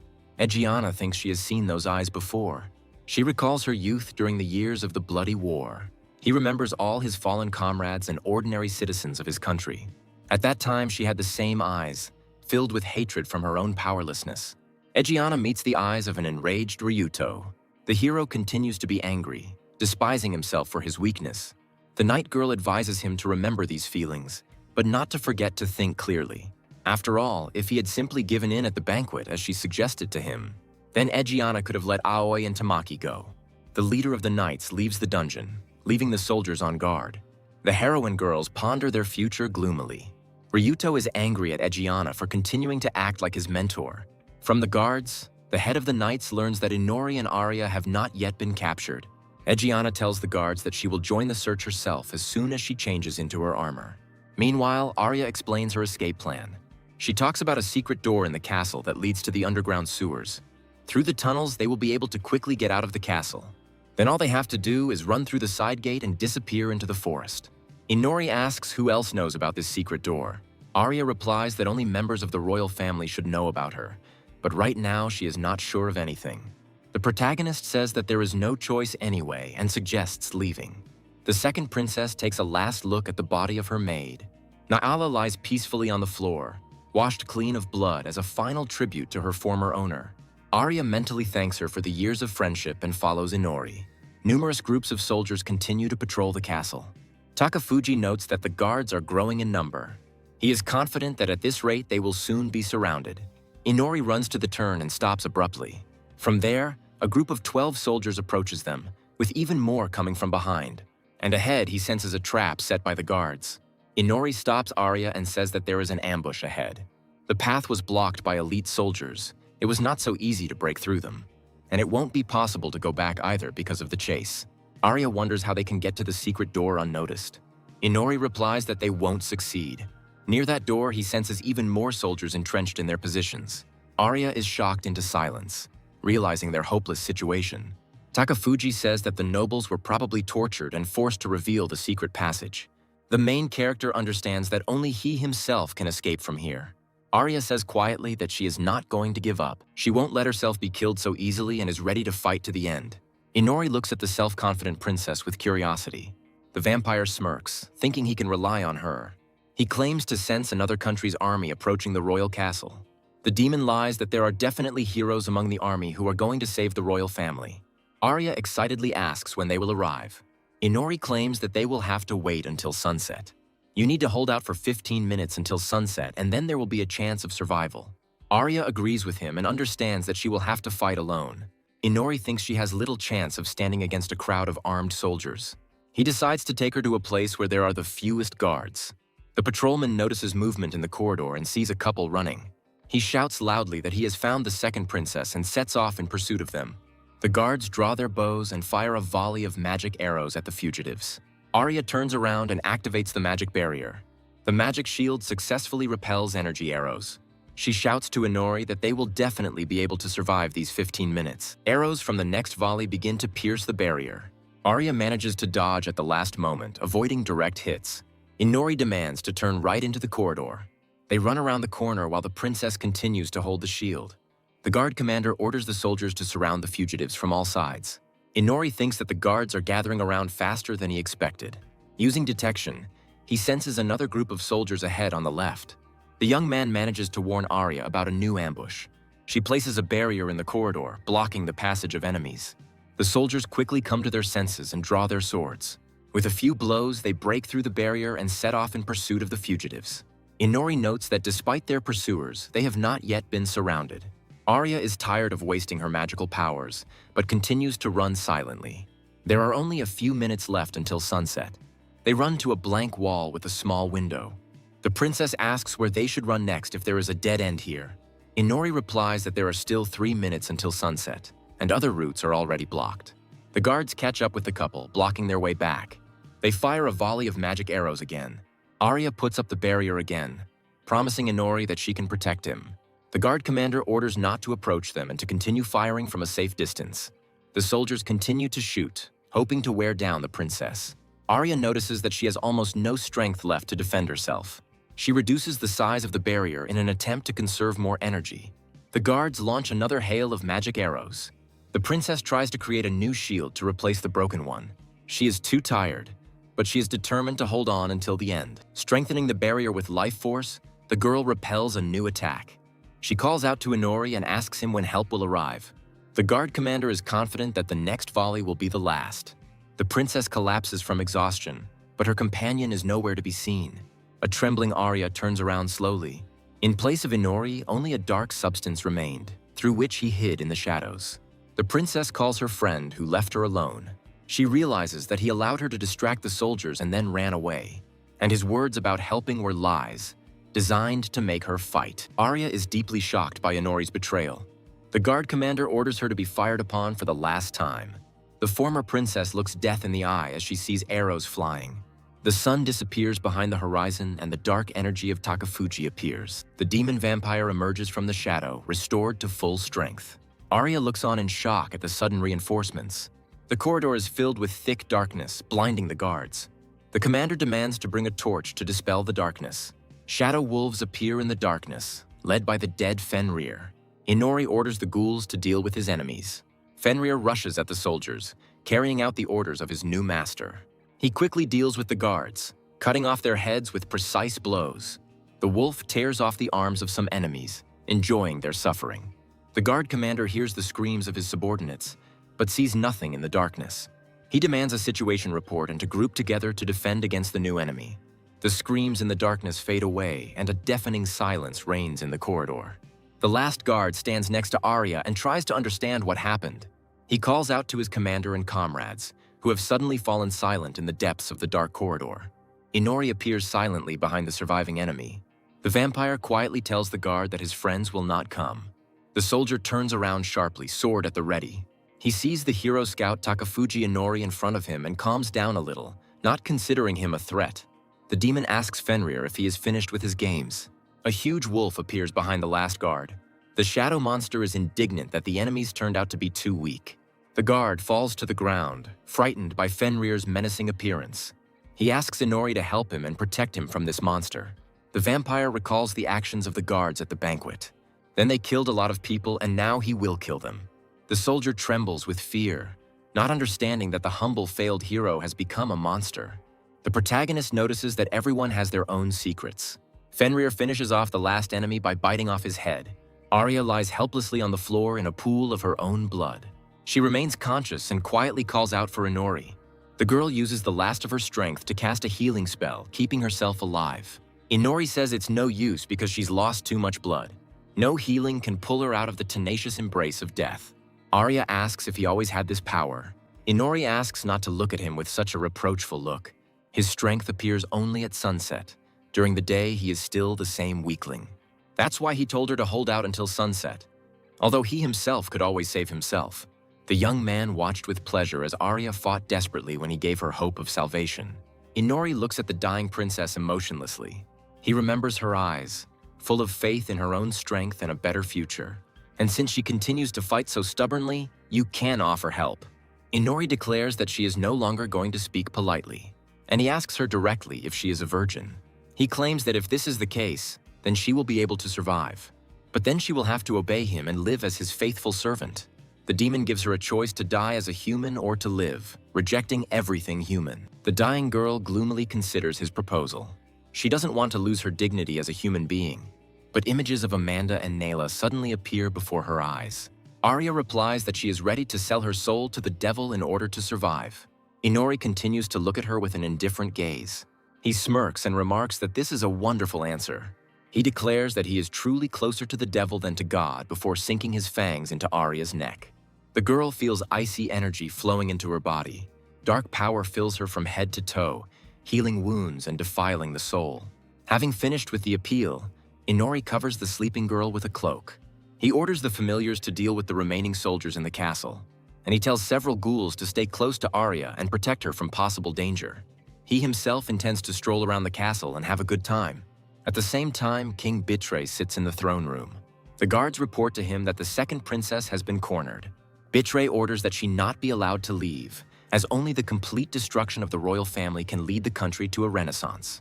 He remembers hunger, poverty, and dying orphans on the city streets. In his youth, he saw them often, but always ignored them. Now everything will be different. They have a long road ahead of them to restore the kingdom. And with the power of Egiana, he will be able to make the country great, as it was always meant to be. Inori appears from behind the throne and holds out a dagger towards Bitray's head. The king feels a sharp pain in his neck as the vampire slits his throat. Inori doesn't lose her composure and genuinely enjoys what's happening. The guards look on in shock at the death of their leader. Egiana senses something strange in the castle corridor and stops. She managed to change into armor and went to look for the fugitives. The girl asks herself where she gets this unpleasant feeling that something terrible is happening nearby. Inori cut off Bitray's head, just as he had previously beheaded the queen and king. The vampire demon raises the enemy leader's head before the soldiers. He announces that the coup plan has failed and asks what they will do now. The guards rush at Inori in a rage, wanting to avenge their commander. The protagonist grins, anticipating a new massacre. The young man summons dozens of daggers from the Shadow Vault. He claims that what is happening is a result of the massacre they committed at the banquet. By declaring him an enemy, all the soldiers and the new government in the kingdom signed their own death warrant. Shadow daggers strike the guards, killing them on the spot. Inori wants to meet real opponents who are ready to fight to the end. The night girl in the corridor hears screams from the throne room. Together with her comrades, she runs there, preparing to defend the king. When there are only a few meters left to the throne room, the sounds from there fade away. Standing in the doorway, the night girls see a terrible sight. The king and the guards are killed, and among the corpses stands Inori, releasing shadow bonds. The demon turns to the newcomers and quickly recognizes them. Before him stands a squad of 4 battle maidens, elite knights who answer directly to Egiana. The night girl asks Takafuji Inori if he really arranged all this. The vampire doesn't want to have another conversation, but he is ready to answer if the knights promise to fight him seriously. The girl knight realizes that before her stands a demon in the guise of a former hero. A red-haired girl named Elfa notices the corpse of her friend in the hall. With tears in her eyes, she rushes at Inori, driven by a sense of revenge. The vampire does not dodge, allowing the blade to pierce his body. Elfa continues to cry, confident that the fight is over. Inori sarcastically asks if he accidentally killed her lover since she was so angry. The next moment, he kills Elf with a dagger thrust into her neck. Her friend doesn't understand how he managed to survive such an injury. She watches in shock as his wounds quickly heal. A brown-haired girl named Maria warns her friends Miranda and Alice that the fight will be difficult. The knights draw their weapons and prepare for battle. Inori draws his dark swords, fully healed from his wounds. Maria is sure that if you cut off his head, he won't grow a new one. Inori activates All-Seeing Eye and sizes up her opponent. She holds in her hands a magical sword that emits yellow lightning. Suddenly, the vampire's foot freezes to the floor. Another girl used ice magic to immobilize the enemy. The third girl fires a magic arrow that pierces Inori's side. The vampire notes that the power and speed of their magical weapons are truly excellent. Maria blows off part of Inori's jaw with an electric sword. She aimed at the neck, but the enemy managed to dodge. The angry girl retreats and prepares for the next attack. The protagonist is looking forward to a real fight where he can fight seriously. Without trying to break the ice, he simply cuts off his own leg. And he jumps up, simultaneously taking out Gleipnir. Maria is surprised that he still regenerates.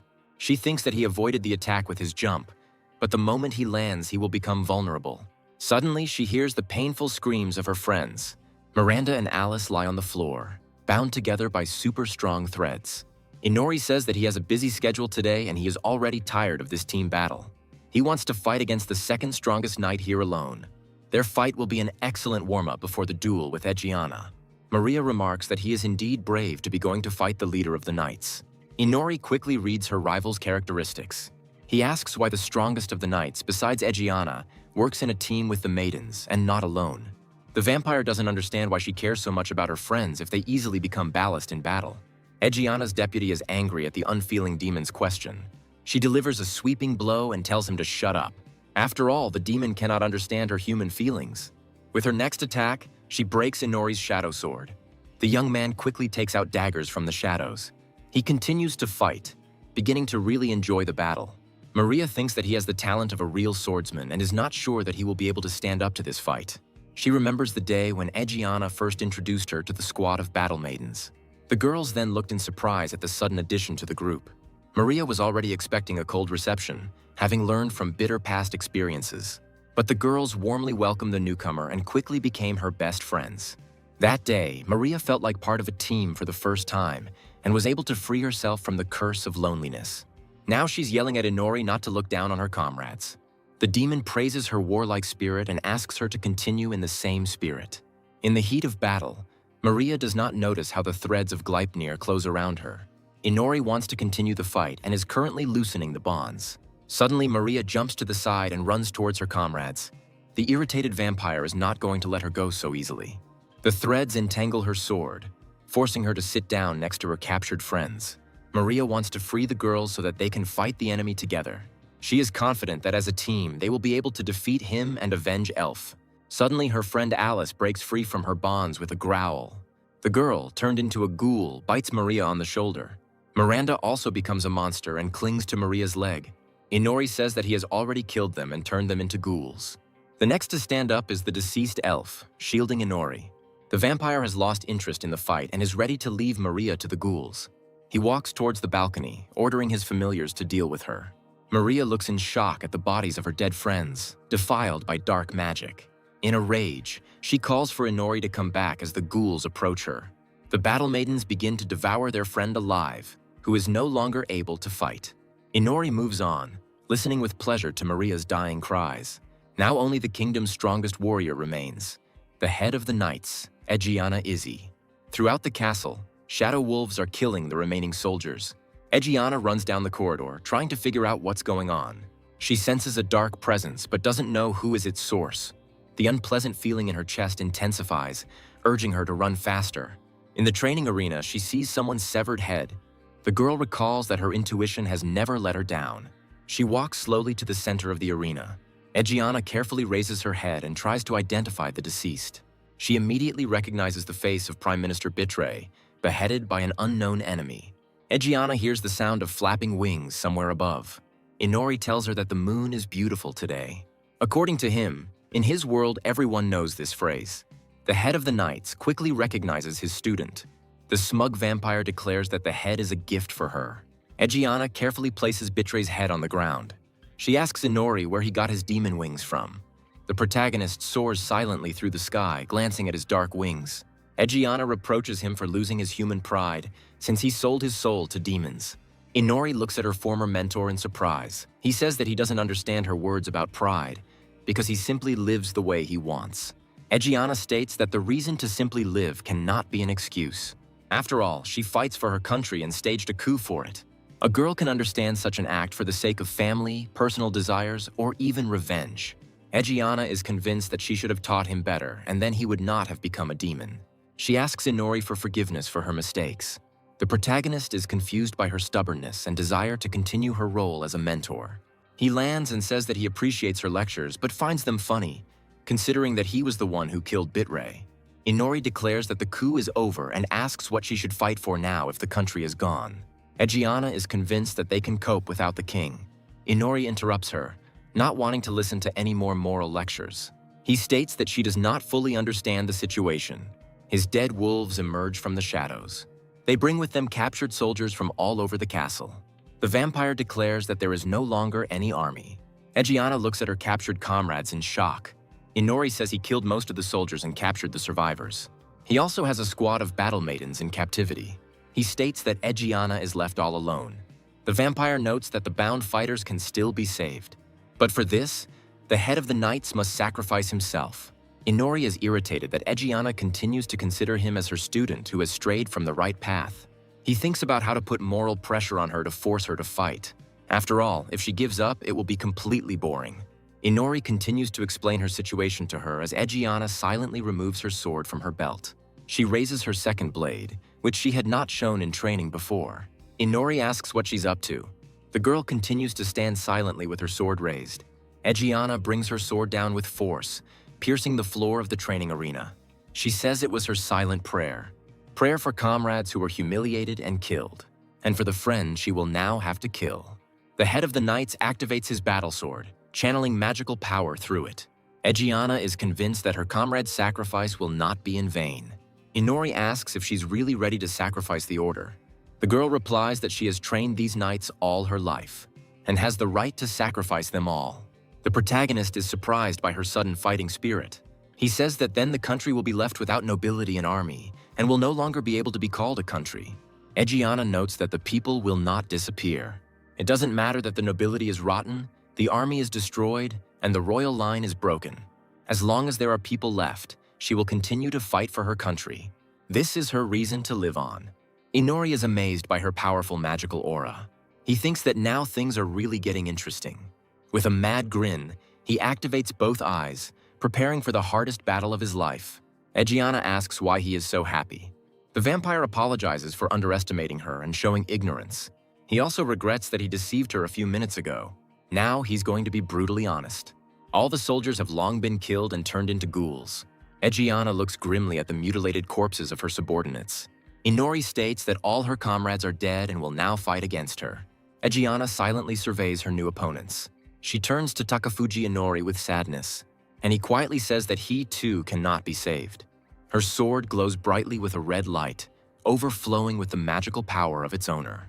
Egiana finally acknowledges Inori as her enemy, and not just a misguided student. The vampire quickly takes off, not wanting to get hit by his opponent.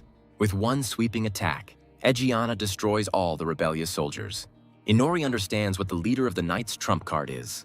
This is her mithril sword, long ago created using the lost technologies of ancient masters. The vampire summons shadow blades, deciding to keep his distance for now. In Egiana's eyes, he sees a dark determination to kill him. Inori says he intends to use all his strength in this fight. After all, only in this way will he be able to experience for the first time the sweetness of a real battle to the death. The surviving ghoul reaches out to Egiana's leg. With a swing of her sword, she destroys the arena floor along with the reanimated corpse. Inori mockingly calls out another batch of her former comrades. This time, there is a squad of battle maidens among them. Egiana glances at her dead charges. She remembers their smiles and training together. With the next blow, the head of the knights destroys the growling ghouls. Shadow wolves pounce on her from above. The girl cuts them down with quick blows without moving from the spot. She asks Inori why he doesn't attack himself. Egiana takes out her second sword and says that she will then attack first. Inori thinks that it's better not to approach her from behind, and that frontal attacks would be pure suicide. He remembers Arya's words during the lecture about why Egiana is so strong. The princess then explained that the leader had always been strong, but after receiving an ancient weapon from the queen, she became invincible. According to Arya, that ancient weapon was a sword whose sharpness was enhanced by any magic. In the present day, Egiana continues to kill new ghouls. With graceful swings of her swords, she deflects Inori's shadow daggers. The dark magic knives disintegrate under her blows. Inori wonders if there is a limit to the sharpness of her ancient sword. After all, now it seems he is capable of cutting through anything. Egiana uses the air hammer spell, slamming Inori into the wall. He is surprised that she switched to magic and crushed his wings so easily. The head of the knights notices that he will no longer fly. Inori slides along the wall, trying to avoid a close collision. Egiana continues to swing her sword, trying to catch the nimble Inori. He jumps up, dodging a close blow, and they find themselves behind her with a dagger in their hand. But the surprise attack doesn't work, and his severed hand with the dagger falls to the ground. Inori lands on the arena a few meters away from Egiana. He says that the strongest knight of humanity is truly unapproachable. Egiana notes that with such dexterity and flexibility, he was an excellent acrobat. Inori replies that she is not interested in such a profession. With his right eye, he sees her mithril sword's ability to activate without a magic circle. He asks if mithril weapons are effective against demons. Egiana says that Arya's lectures have been good for him. Inori is grateful for the praise, frantically thinking about how he can defeat such an enemy. The girl moves forward, easily parrying his attacks with daggers. The vampire understands that at this rate he could lose. Egiana approaches and asks what else he can show her. Takafuji Inori asks permission to ask one question. Egiana Izzy stops and waits for his next words. The vampire asks about her reaction speed, which allows her to react to attacks from blind spots. He notices that she has covered the area around herself and her surroundings with a thin layer of magic. And that is why she so easily senses anyone who tries to get close to her from any side. Egiana says he is completely right and praises his detection skill. But her skill has a weakness. Her technique constantly emits magic and can be easily tracked, unlike detection. Therefore, this ability is not suitable for reconnaissance and covert operations, but is very useful in combat. The head of the knights notes that she can also see his Gleipnir threads perfectly well. Inori is annoyed to realize that the trap with the shackles won't work. Then he simply takes control of the threads, trying to grab Egiana.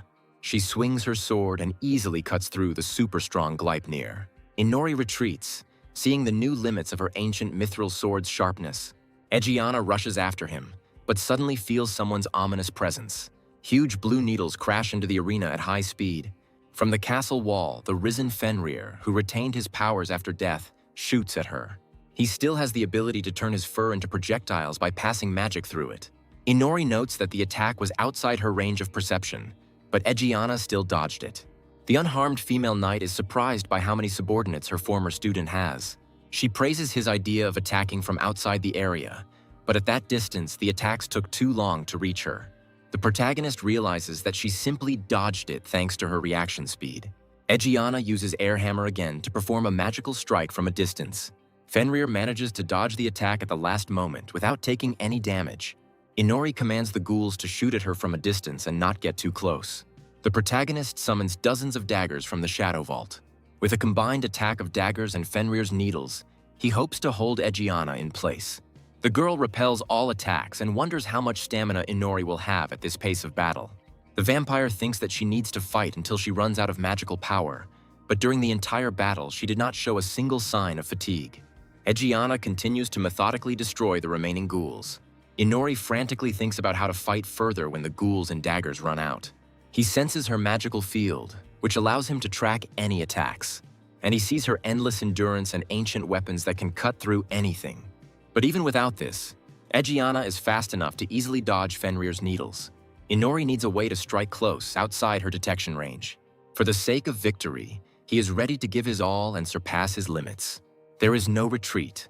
You can either emerge victorious from this battle or die. Egiana deduces Inori's plan to attack while she defends herself from the dead wolf's attacks. She calls him naive and prepares to show him another trick from her arsenal. The head knight creates a red energy shield against Fenrir's needles and charges at Inori. With a sweeping blow of her sword, she cuts off the vampire's second hand, in which he holds a dagger. Now Inori has lost both his arms and cannot hold a weapon. The protagonist tries to retreat, but it is too late. Egiana quickly approaches him, saying that the fight is over. She prepares to cut off his head with a mithril sword so that he cannot grow it back. Inori grins ominously and says that nothing is over yet. Directly below her appears an entrance to the shadow vault where the ghoul is hiding. The dead wolf bites her leg, breaking through her magical armor.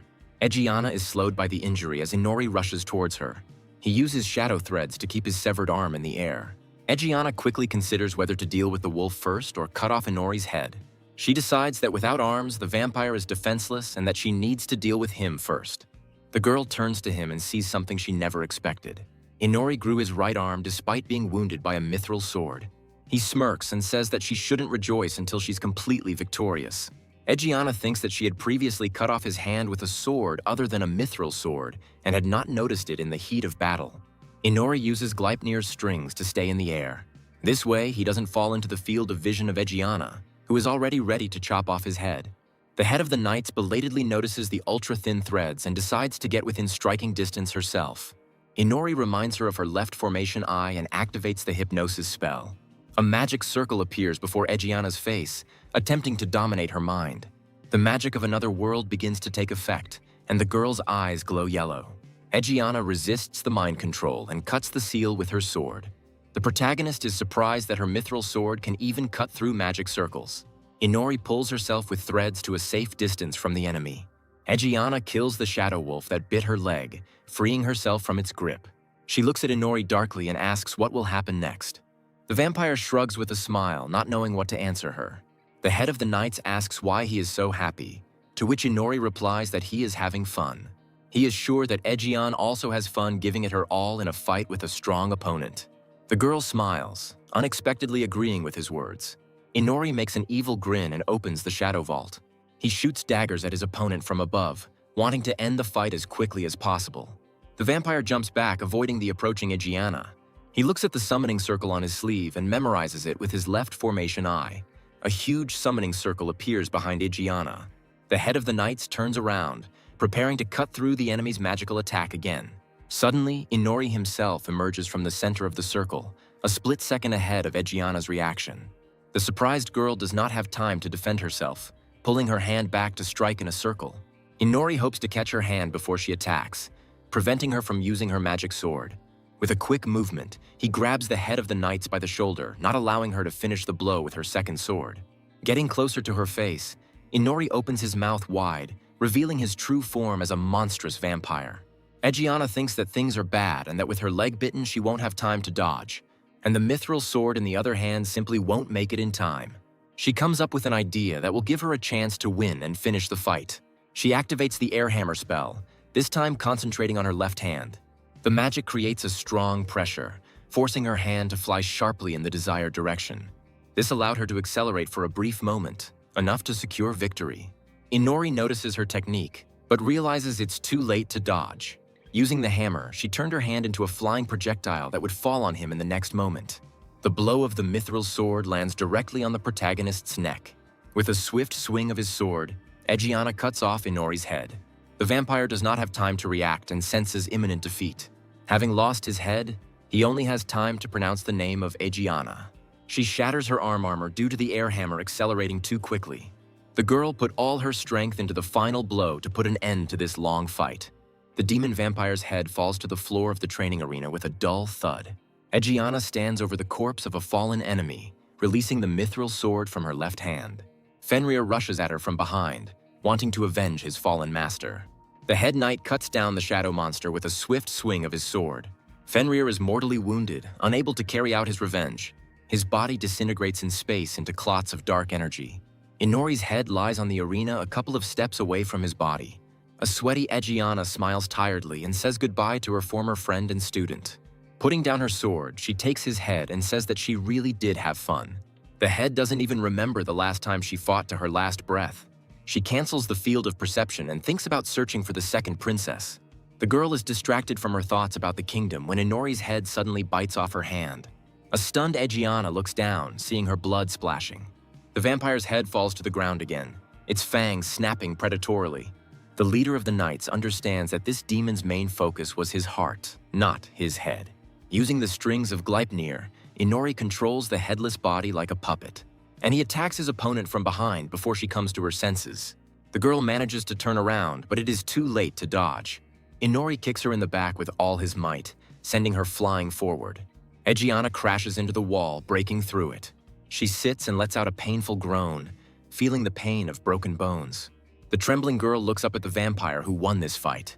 Inori holds his severed head in his hands, glowing with dark energy.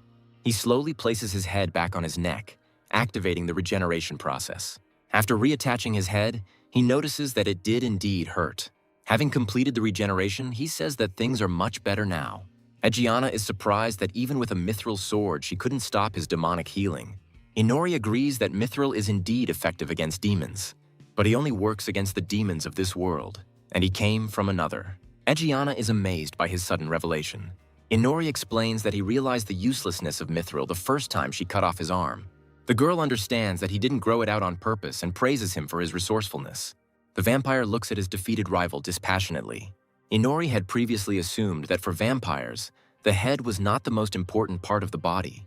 During the fight with Fenrir, his spinal cord was damaged, but he was able to move thanks to his heart pumping blood throughout his body. Egiana says in a low voice that she admits defeat.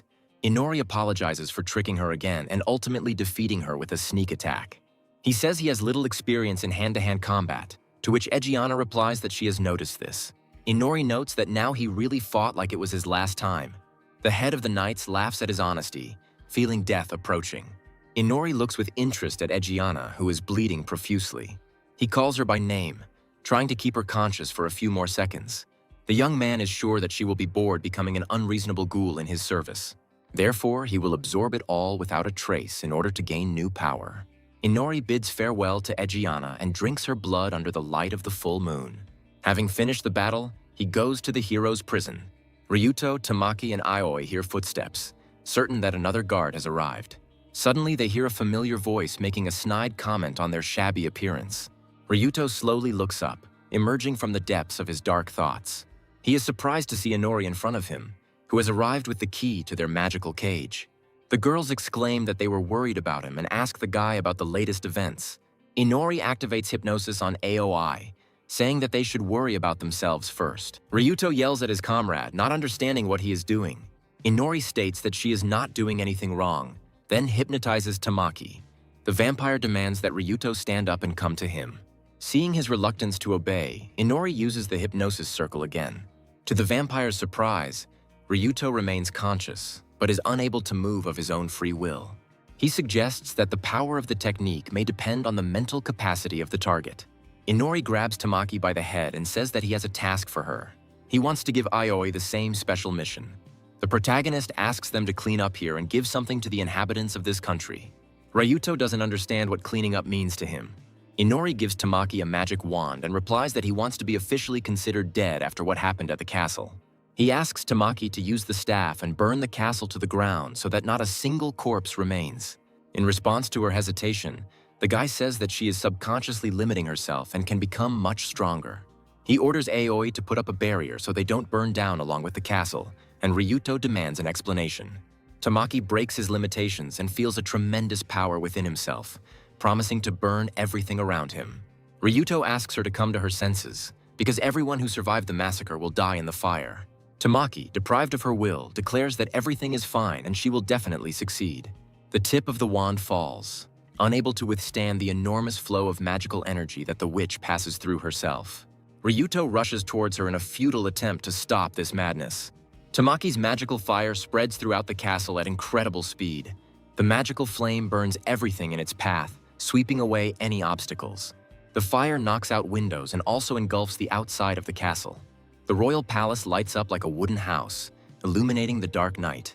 Inori notes Tamaki's unusual strength, as even within the barrier he can feel the heat. This is what the fully revealed blessing of the goddess can do. Leaving Tamaki to finish the job, the vampire turns to Ryuto. Inori wants him to take on the role of the one who will tell the truth to the people. A fire has been spotted in the capital, engulfing the royal castle. Passers-by stop, mesmerized by the terrifying spectacle. People gather in groups to go and help put out the fire. Meanwhile, Arya stands alone in front of the burning castle. The former princess stands motionless in front of the burning place that used to be her home. Her old life was in the past and would never return. Her cheerful younger sister Amanda, with whom she has just made peace, and her faithful servant Nayla, who helped her for many years. Her parents, with whom she had too little contact, and she herself, as the second princess, also died in this fire. Now she has become a monster with black hair and red eyes. Having accepted her new self, the girl leaves, leaving her past life behind. Inori calls out to her near the trees. She asks if he has finished cleaning. To the guy's bewilderment, Arya explains that with his power, part of his knowledge also entered her body. Even her hair color changed. Inori says he doesn't know what it's like to be his subject. Arya responds that she feels bound by his words and thoughts, making it difficult for her to disobey or harm him. The vampire demands to give him her hand, and the girl immediately obeys. Ashamed of being treated like a dog, she slaps Inori and leaves. He tells an irritated Arya that things aren't that bad. The girl looks at him in bewilderment. The protagonist notices that black hair suits her much better than before. Arya is grateful for the clumsy attempt to cheer her up. Inori grumbles, wiping the imprint of her palm off his face. Amused by this scene, the girl shows a slight smile. She says that she did not lose everything because she was saved and gained a little freedom. And now she has a new goal. If she becomes stronger than Inori, she will cease to be his subject. So now she will surpass him and regain her freedom. The protagonist looks at the girl in surprise. Smiling, he notes that she is now definitely ready to leave the past behind. Inori stands up, declaring that they have decided on their goals. Now it's time to go to his domain. Arya is surprised that he managed to buy some land for himself somewhere. But the vampire explains that this is a place where they will be safer than in the city. Soon they pass through a barrier in the forest where the wolves used to live.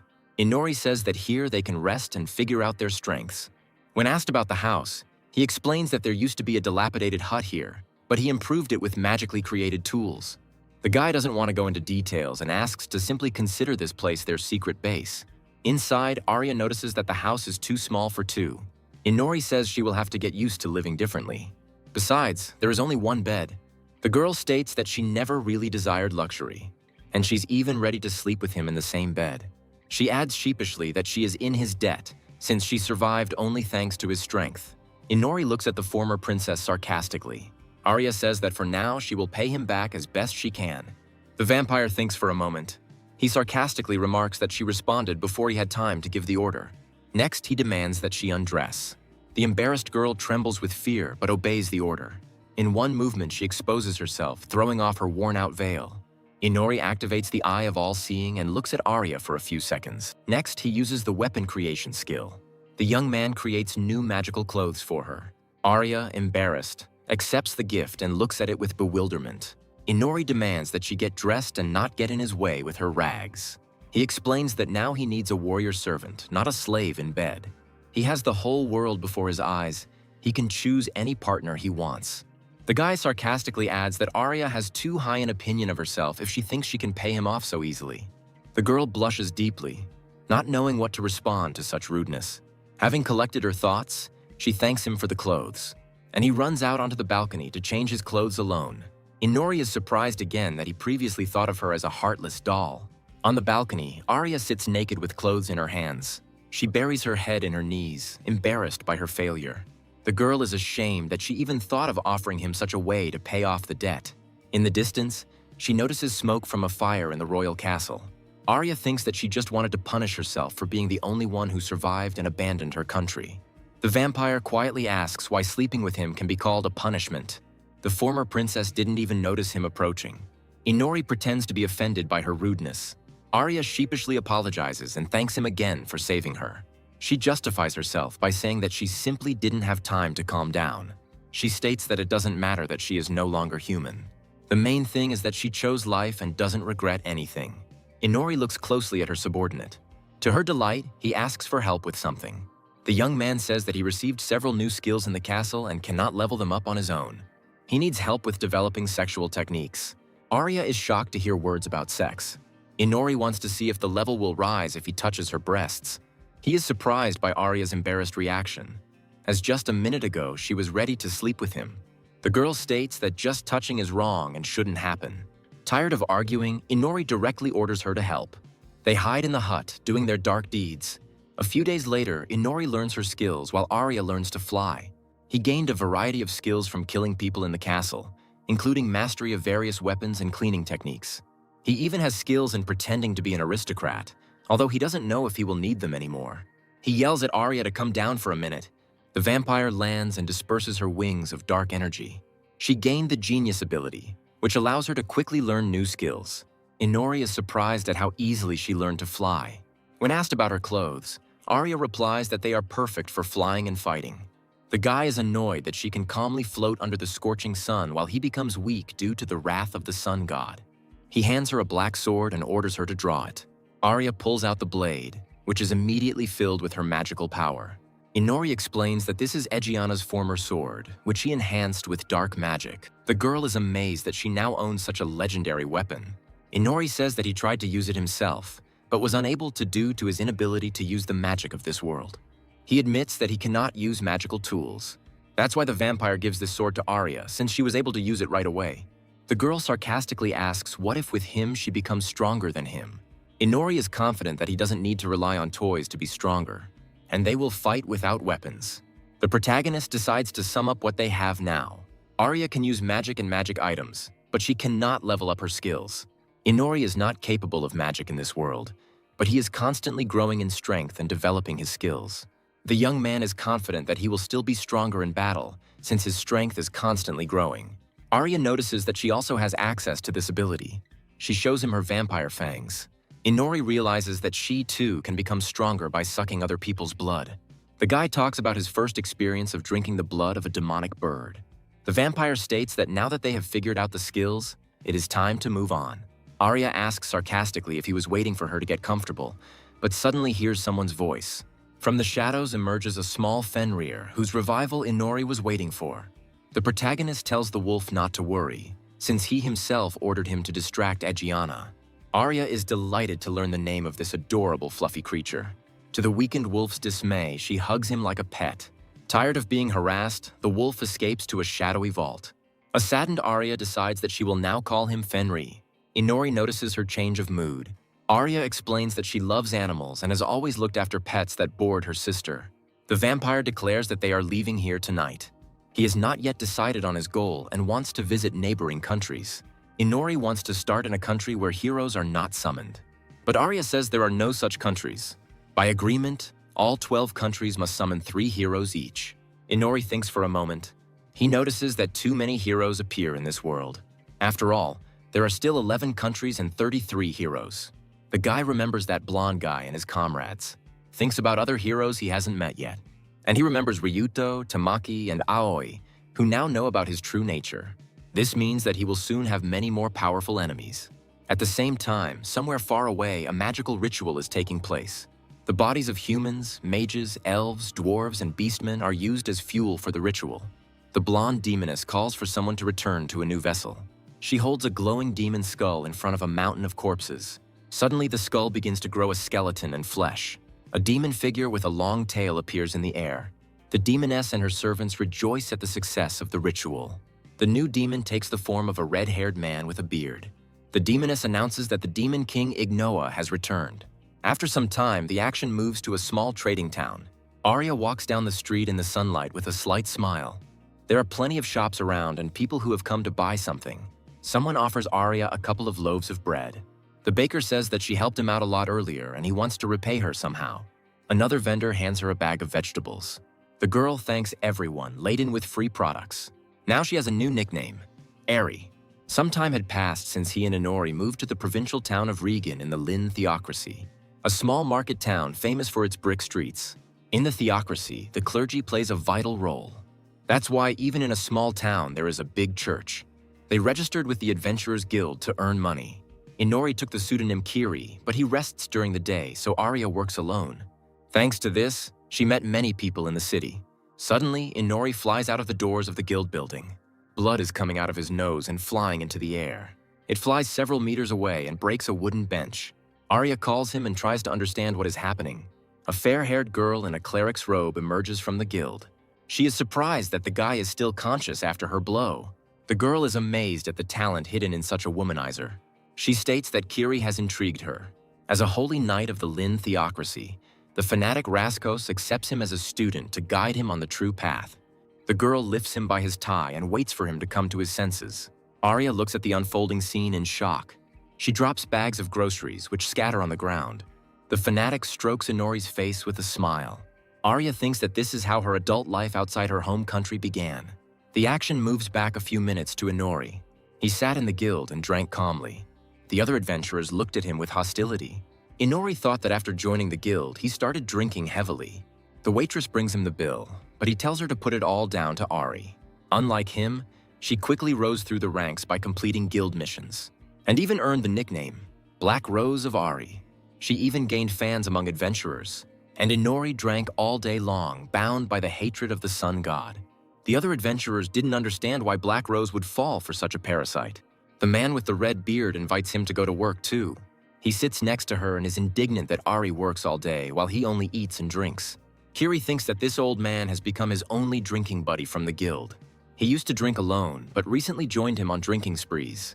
Through drinking, Inori tried to increase his resistance to poison and communicate with other adventurers. But over time, everyone began to avoid him, except this old man. The bell on the door announces the arrival of guests. A fair-haired girl in church clothes enters the building. Inori is surprised that the holy knight came to such a place. He invites her to join them and have a drink too. The girl says that drinking so much is harmful for the soul and body.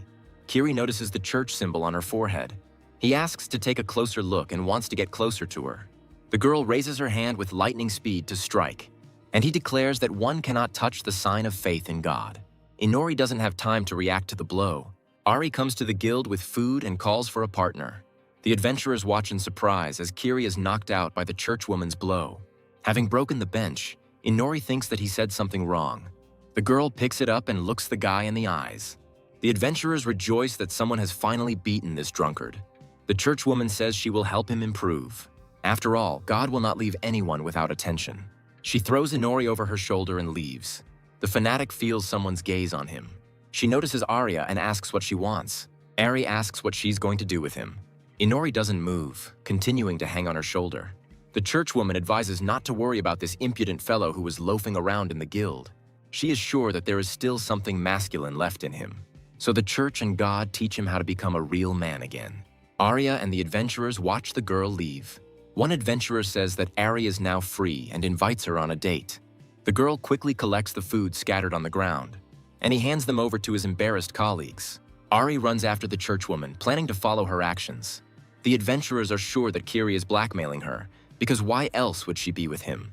The action moves to the city church. The blonde girl throws the drunk Inori onto the bench. She reaches out to him and activates her magic. Kiri sees bright blue energy flowing out of her.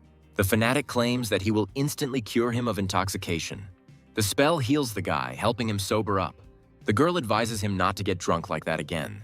When he asks her about herself, she calls herself a holy knight. The girl says to call her simply Fauna or Mentor. But this can wait, because they have important business. Fauna is going to take him to prayer. Arya watches them indignantly from around the corner of the building. She doesn't like that the two are already holding hands.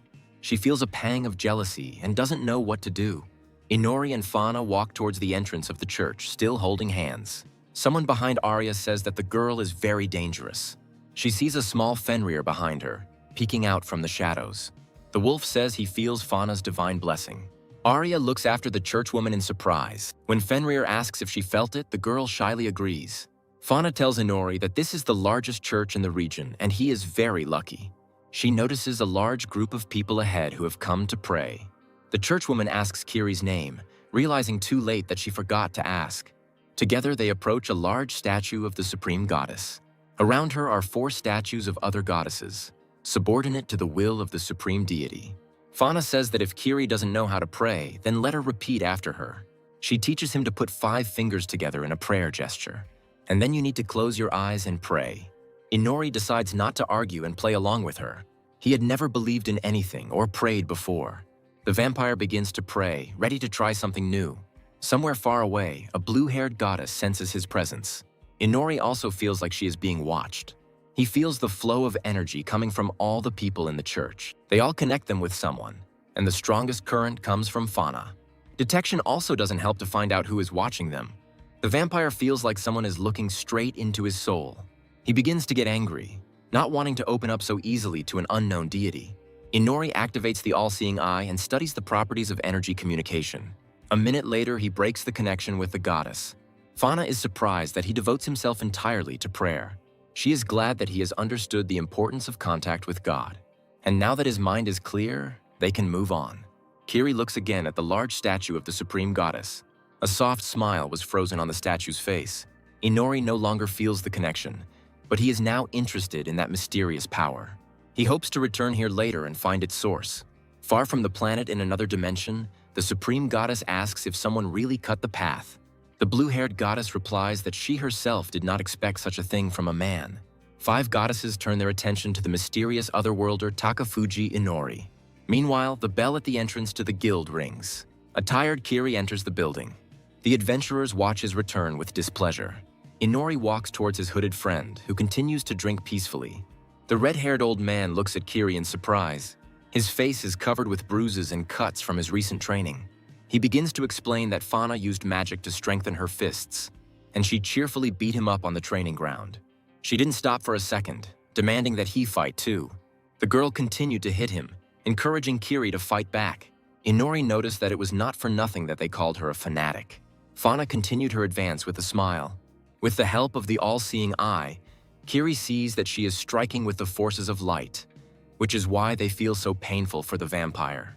To Fauna's surprise, Inori manages to dodge. She says that his gaze is sharp, but it's a pity that his body can't keep up with it. Inori turns off the all-seeing eye, not wanting to show it to the fanatic. Fauna says that she will continue to hit him, and over time his body will begin to keep up with the blows. Arya watches their training from behind the trees, amazed. She asks Fenrir if they should intervene.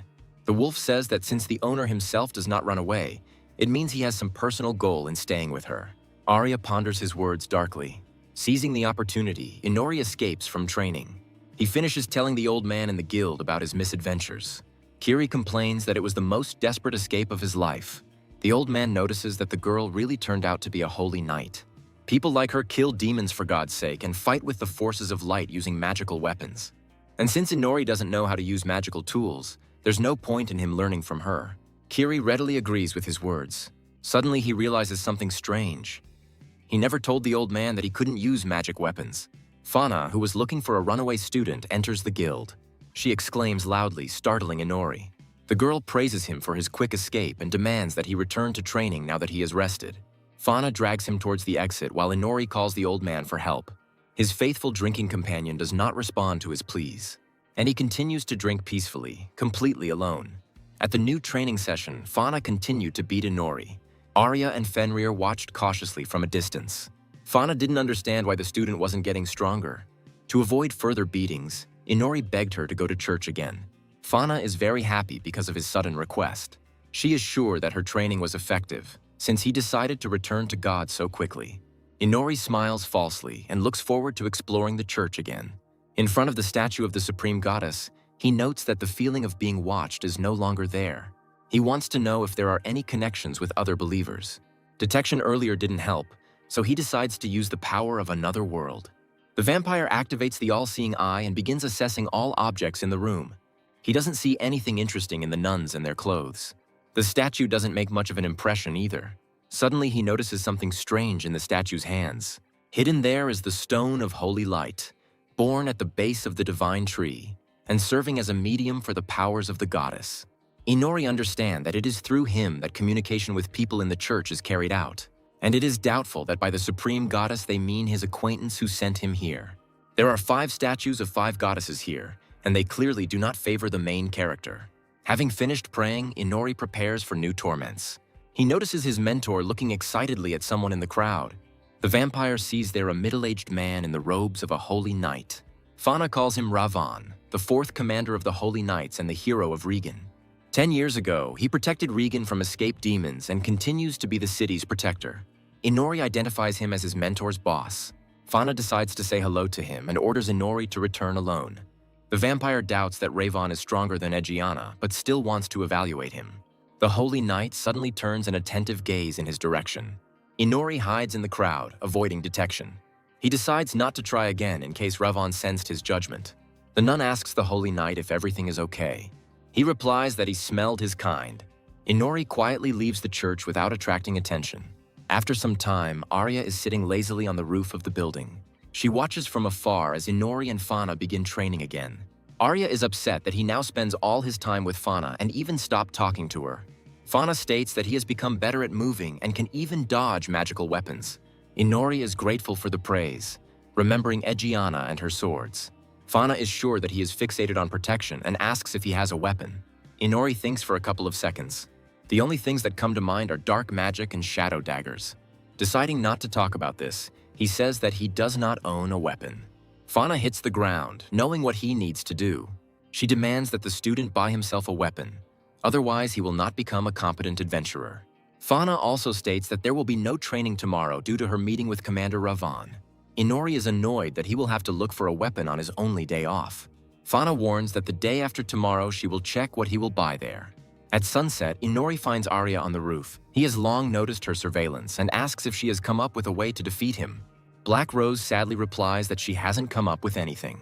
He and Fenrir had made a plan together, but they had not succeeded. The vampire sits down next to Arya. She asks why he came to her. The young man says that tomorrow he is going to buy himself a weapon, and asks her to go with him. After all, she knows the city and the local residents well. But if she is busy, then Inori can handle it himself. Arya happily agrees, convincing him that there are no requests in the guild anyway. The girl is glad that she can be useful to him again. She demands to return home and prepare for tomorrow. Inori is surprised by her change of mood, but Arya stubbornly pulls him along with her. The next day, they go shopping. Ari bought herself something to eat and shows Kiri some interesting shops. Inori remarks that he understands her joy. But that's not why they came here. The girl says that they are just heading towards the armory. Soon they enter a weapons store. Arya notes that many travelers have recommended it. Inori evaluates the weapon with the all-seeing eye. He is looking for a sword that will not be a magical instrument. Arya offers him a red braid with a devil design, thinking it's very cute. He refuses, but the girl is sure that it would suit him. Inori remarks that she could also buy something. She needs the sword on a permanent basis, since she now only uses the black sword in extreme cases. Arya agrees that she needs something comfortable and simple. She notices an exquisite mithril dagger behind a display case. The protagonist asks what she found there. He takes the dagger from the display case, ignoring Arya's protests. The young man assesses the material as high-quality mithril, and the dagger itself should be an addition to the main weapon. Inori asks the girl not to worry about the price, because he has a lot of money for killing demons at night. In response to Arya's doubts, he states that he spends his days sitting in the bar anyway, and this way he can at least pay her a little for her work. The girl blushes, not knowing what to say in response. After leaving the armory, Inori is unhappy that he didn't find a weapon for himself. Arya asks if he understands the meaning of this dagger. The vampire has no idea what she's talking about. The girl smiles happily, deciding not to tell him. She notices another armory in an unremarkable house. Behind the door, they see dirt and spiders. Inori demands that she not be afraid and follow him.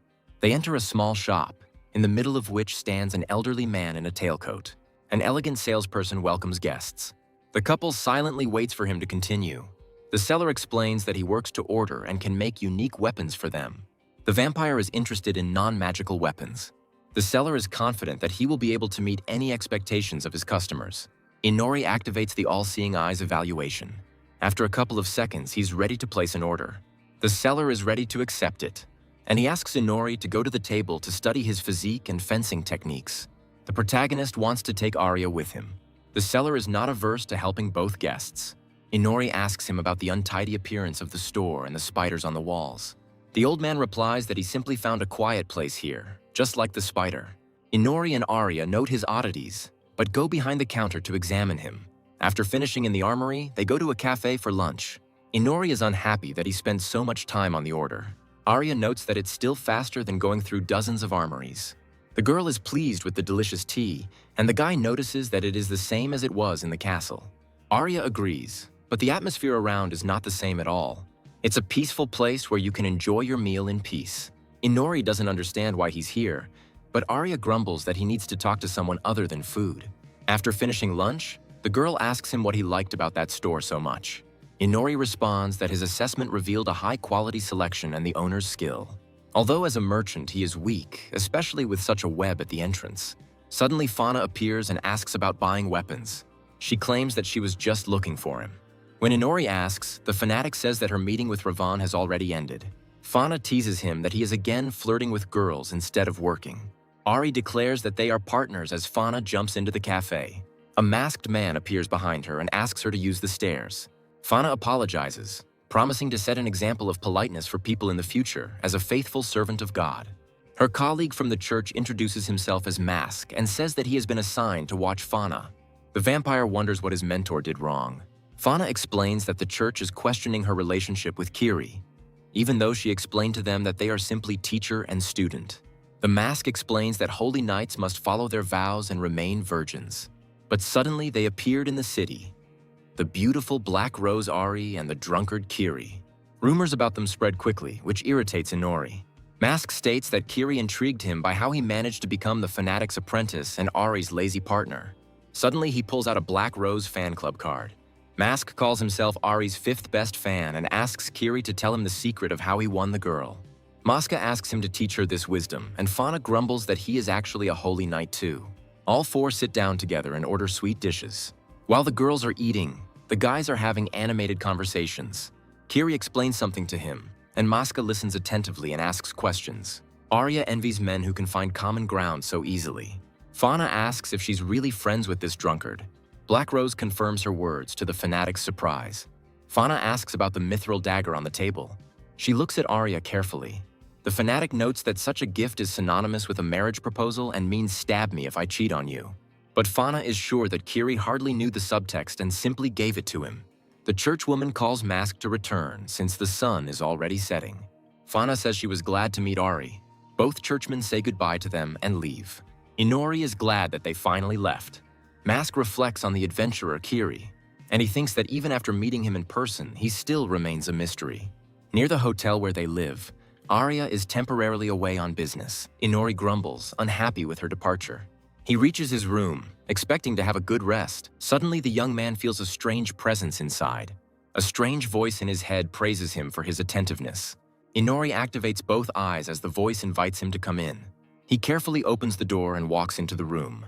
A beautiful girl in revealing clothes sits on the windowsill. She greets him warmly and introduces herself as Flux. Inori asks about the voice in his head. Flux is surprised that he has such a strong detection, but does not know about spiritual magic. The girl sits on the bed and says that she can show him what spiritual magic is. With the help of your body, of course. She takes his hand and gently asks him to come closer. Flux throws him onto the bed and sits on top of him. She is surprised that he doesn't resist at all in this position. Inori replies that he can't fight such a beauty, and he doesn't want to miss this chance. The vampire activates the hypnosis circle, attempting to control her mind. He is confident that at such a distance she will not dodge, but the magic has no effect on Flux, who gently mocks him. With a quick movement, she kisses his lips. The next second, Inori finds herself in the middle of a green meadow. Flux explains that they are in her spiritual world, their own dimension that exists inside each of them. Strong vines grow from the grass and wrap around Inori. The girl says that everything here is under her control alone. For example, she can easily get rid of clothes, which she demonstrates on Kiri, or drive you crazy with pleasure, which also shows on it, and even completely subjugate his body and soul to your will. Flux undresses and asks why a virgin like him doesn't want to hug her. She asks sarcastically if he is afraid to get involved with someone. Inori tells her to shut up. Flux wanted to continue, but suddenly noticed something strange. Streams of dark energy quickly fill her inner world. They destroy the grass and stems that hold Inori. Living darkness captures the frightened girl. Inori again demands that she shut up, oozing the dark power that has taken over her world. Flux can't understand how his soul is capable of such a thing while darkness completely fills her dimension. Arya enters the room after taking care of her business. She sees Inori on the bed, kissing the beauty straddling him. He also notices Arya continuing to kiss the numb Flux. Black Rose looks at him silently for a few seconds. Then she takes out a mithril dagger. repeating the phrase about death to anyone who betrays her. Inori pushes the motionless flux off of herself. In his mouth are the legs of a small creature that he pulled out of the fallen girl. The vampire spits out a miniature fairy that controls the beauty's body. The fairy tearfully explains that the goddess has instructed her to seduce and subjugate Inori. But now she, the supreme wind spirit Sylph, is under the control of a vampire. The fairy is indignant that she was forced to tell everything, while Arya is touched by her appearance. Inori is surprised that the goddess from the church made the first move against him so quickly. The vampire demon demands that the fairy tell him everything about the gods and spiritual magic. Sylph refuses to obey, citing her pride as the supreme wind fairy. Inori is confident that he will make her talk. He uses his sexual technique skills and hits her between the legs with his finger.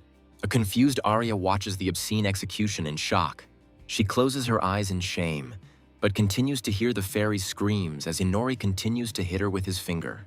Sylph continues to moan as his sexual technique level increases to level 4. After a few minutes, Inori releases the exhausted fairy. He asks if she has figured out who is in charge here. The guy also intends to find out what power she personally possesses. Sylph is confident that she can somehow deceive him, since he knows nothing about spiritual magic. After some time, the crying fairy tries to tell something intelligible about spiritual magic, about which she herself knows nothing. Inori is unhappy that they dragged her into the forest for this. He doubts that the indignant fairy is capable of anything at all. Sylph says that she is under his control since her hair has turned black.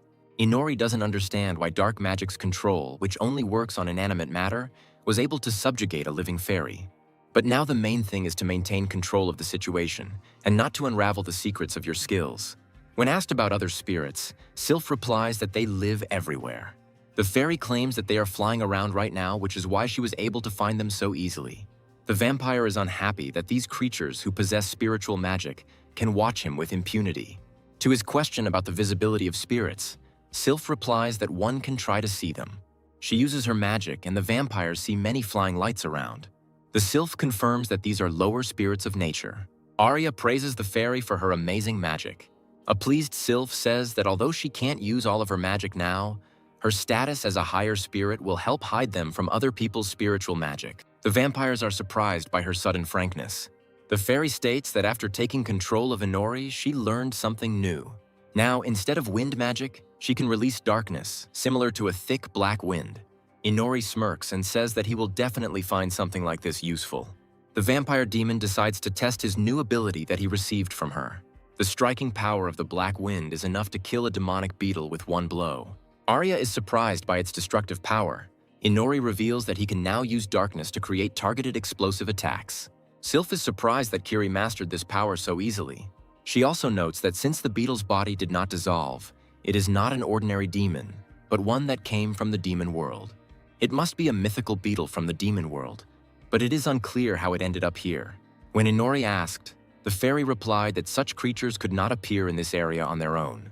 The protagonist notes that he himself has never seen anything like this before.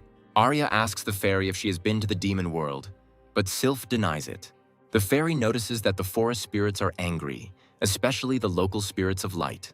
Inori says that she cannot see spirits, but she can understand them.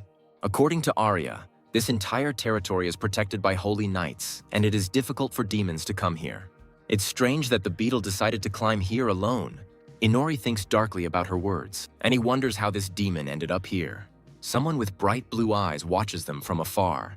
A dark, hooded figure looks down on them from a distant hill. Having finished their business in the forest, the vampires return to the armory for their order. Inori takes his high-quality longsword with increased striking power. Arya compliments its design, and Kiri remarks that the sword feels like an extension of his arm. Inori hands the old man the payment and mentions the rumors about his move. The seller replies that he had been planning to leave for a long time, and Kiri became his last client. The old man doesn't know if they will see each other again, but he really hopes so. Having taken the sword, the vampires head towards the guild. When Arya asked about the money, Inori suddenly said that the teacher gave him a little extra. Black Rose doesn't understand why he didn't refuse to take money from her. Kiri saw no point in refusing and simply took them to buy the sword. An irritated Arya demands that the girl be found immediately and her money returned.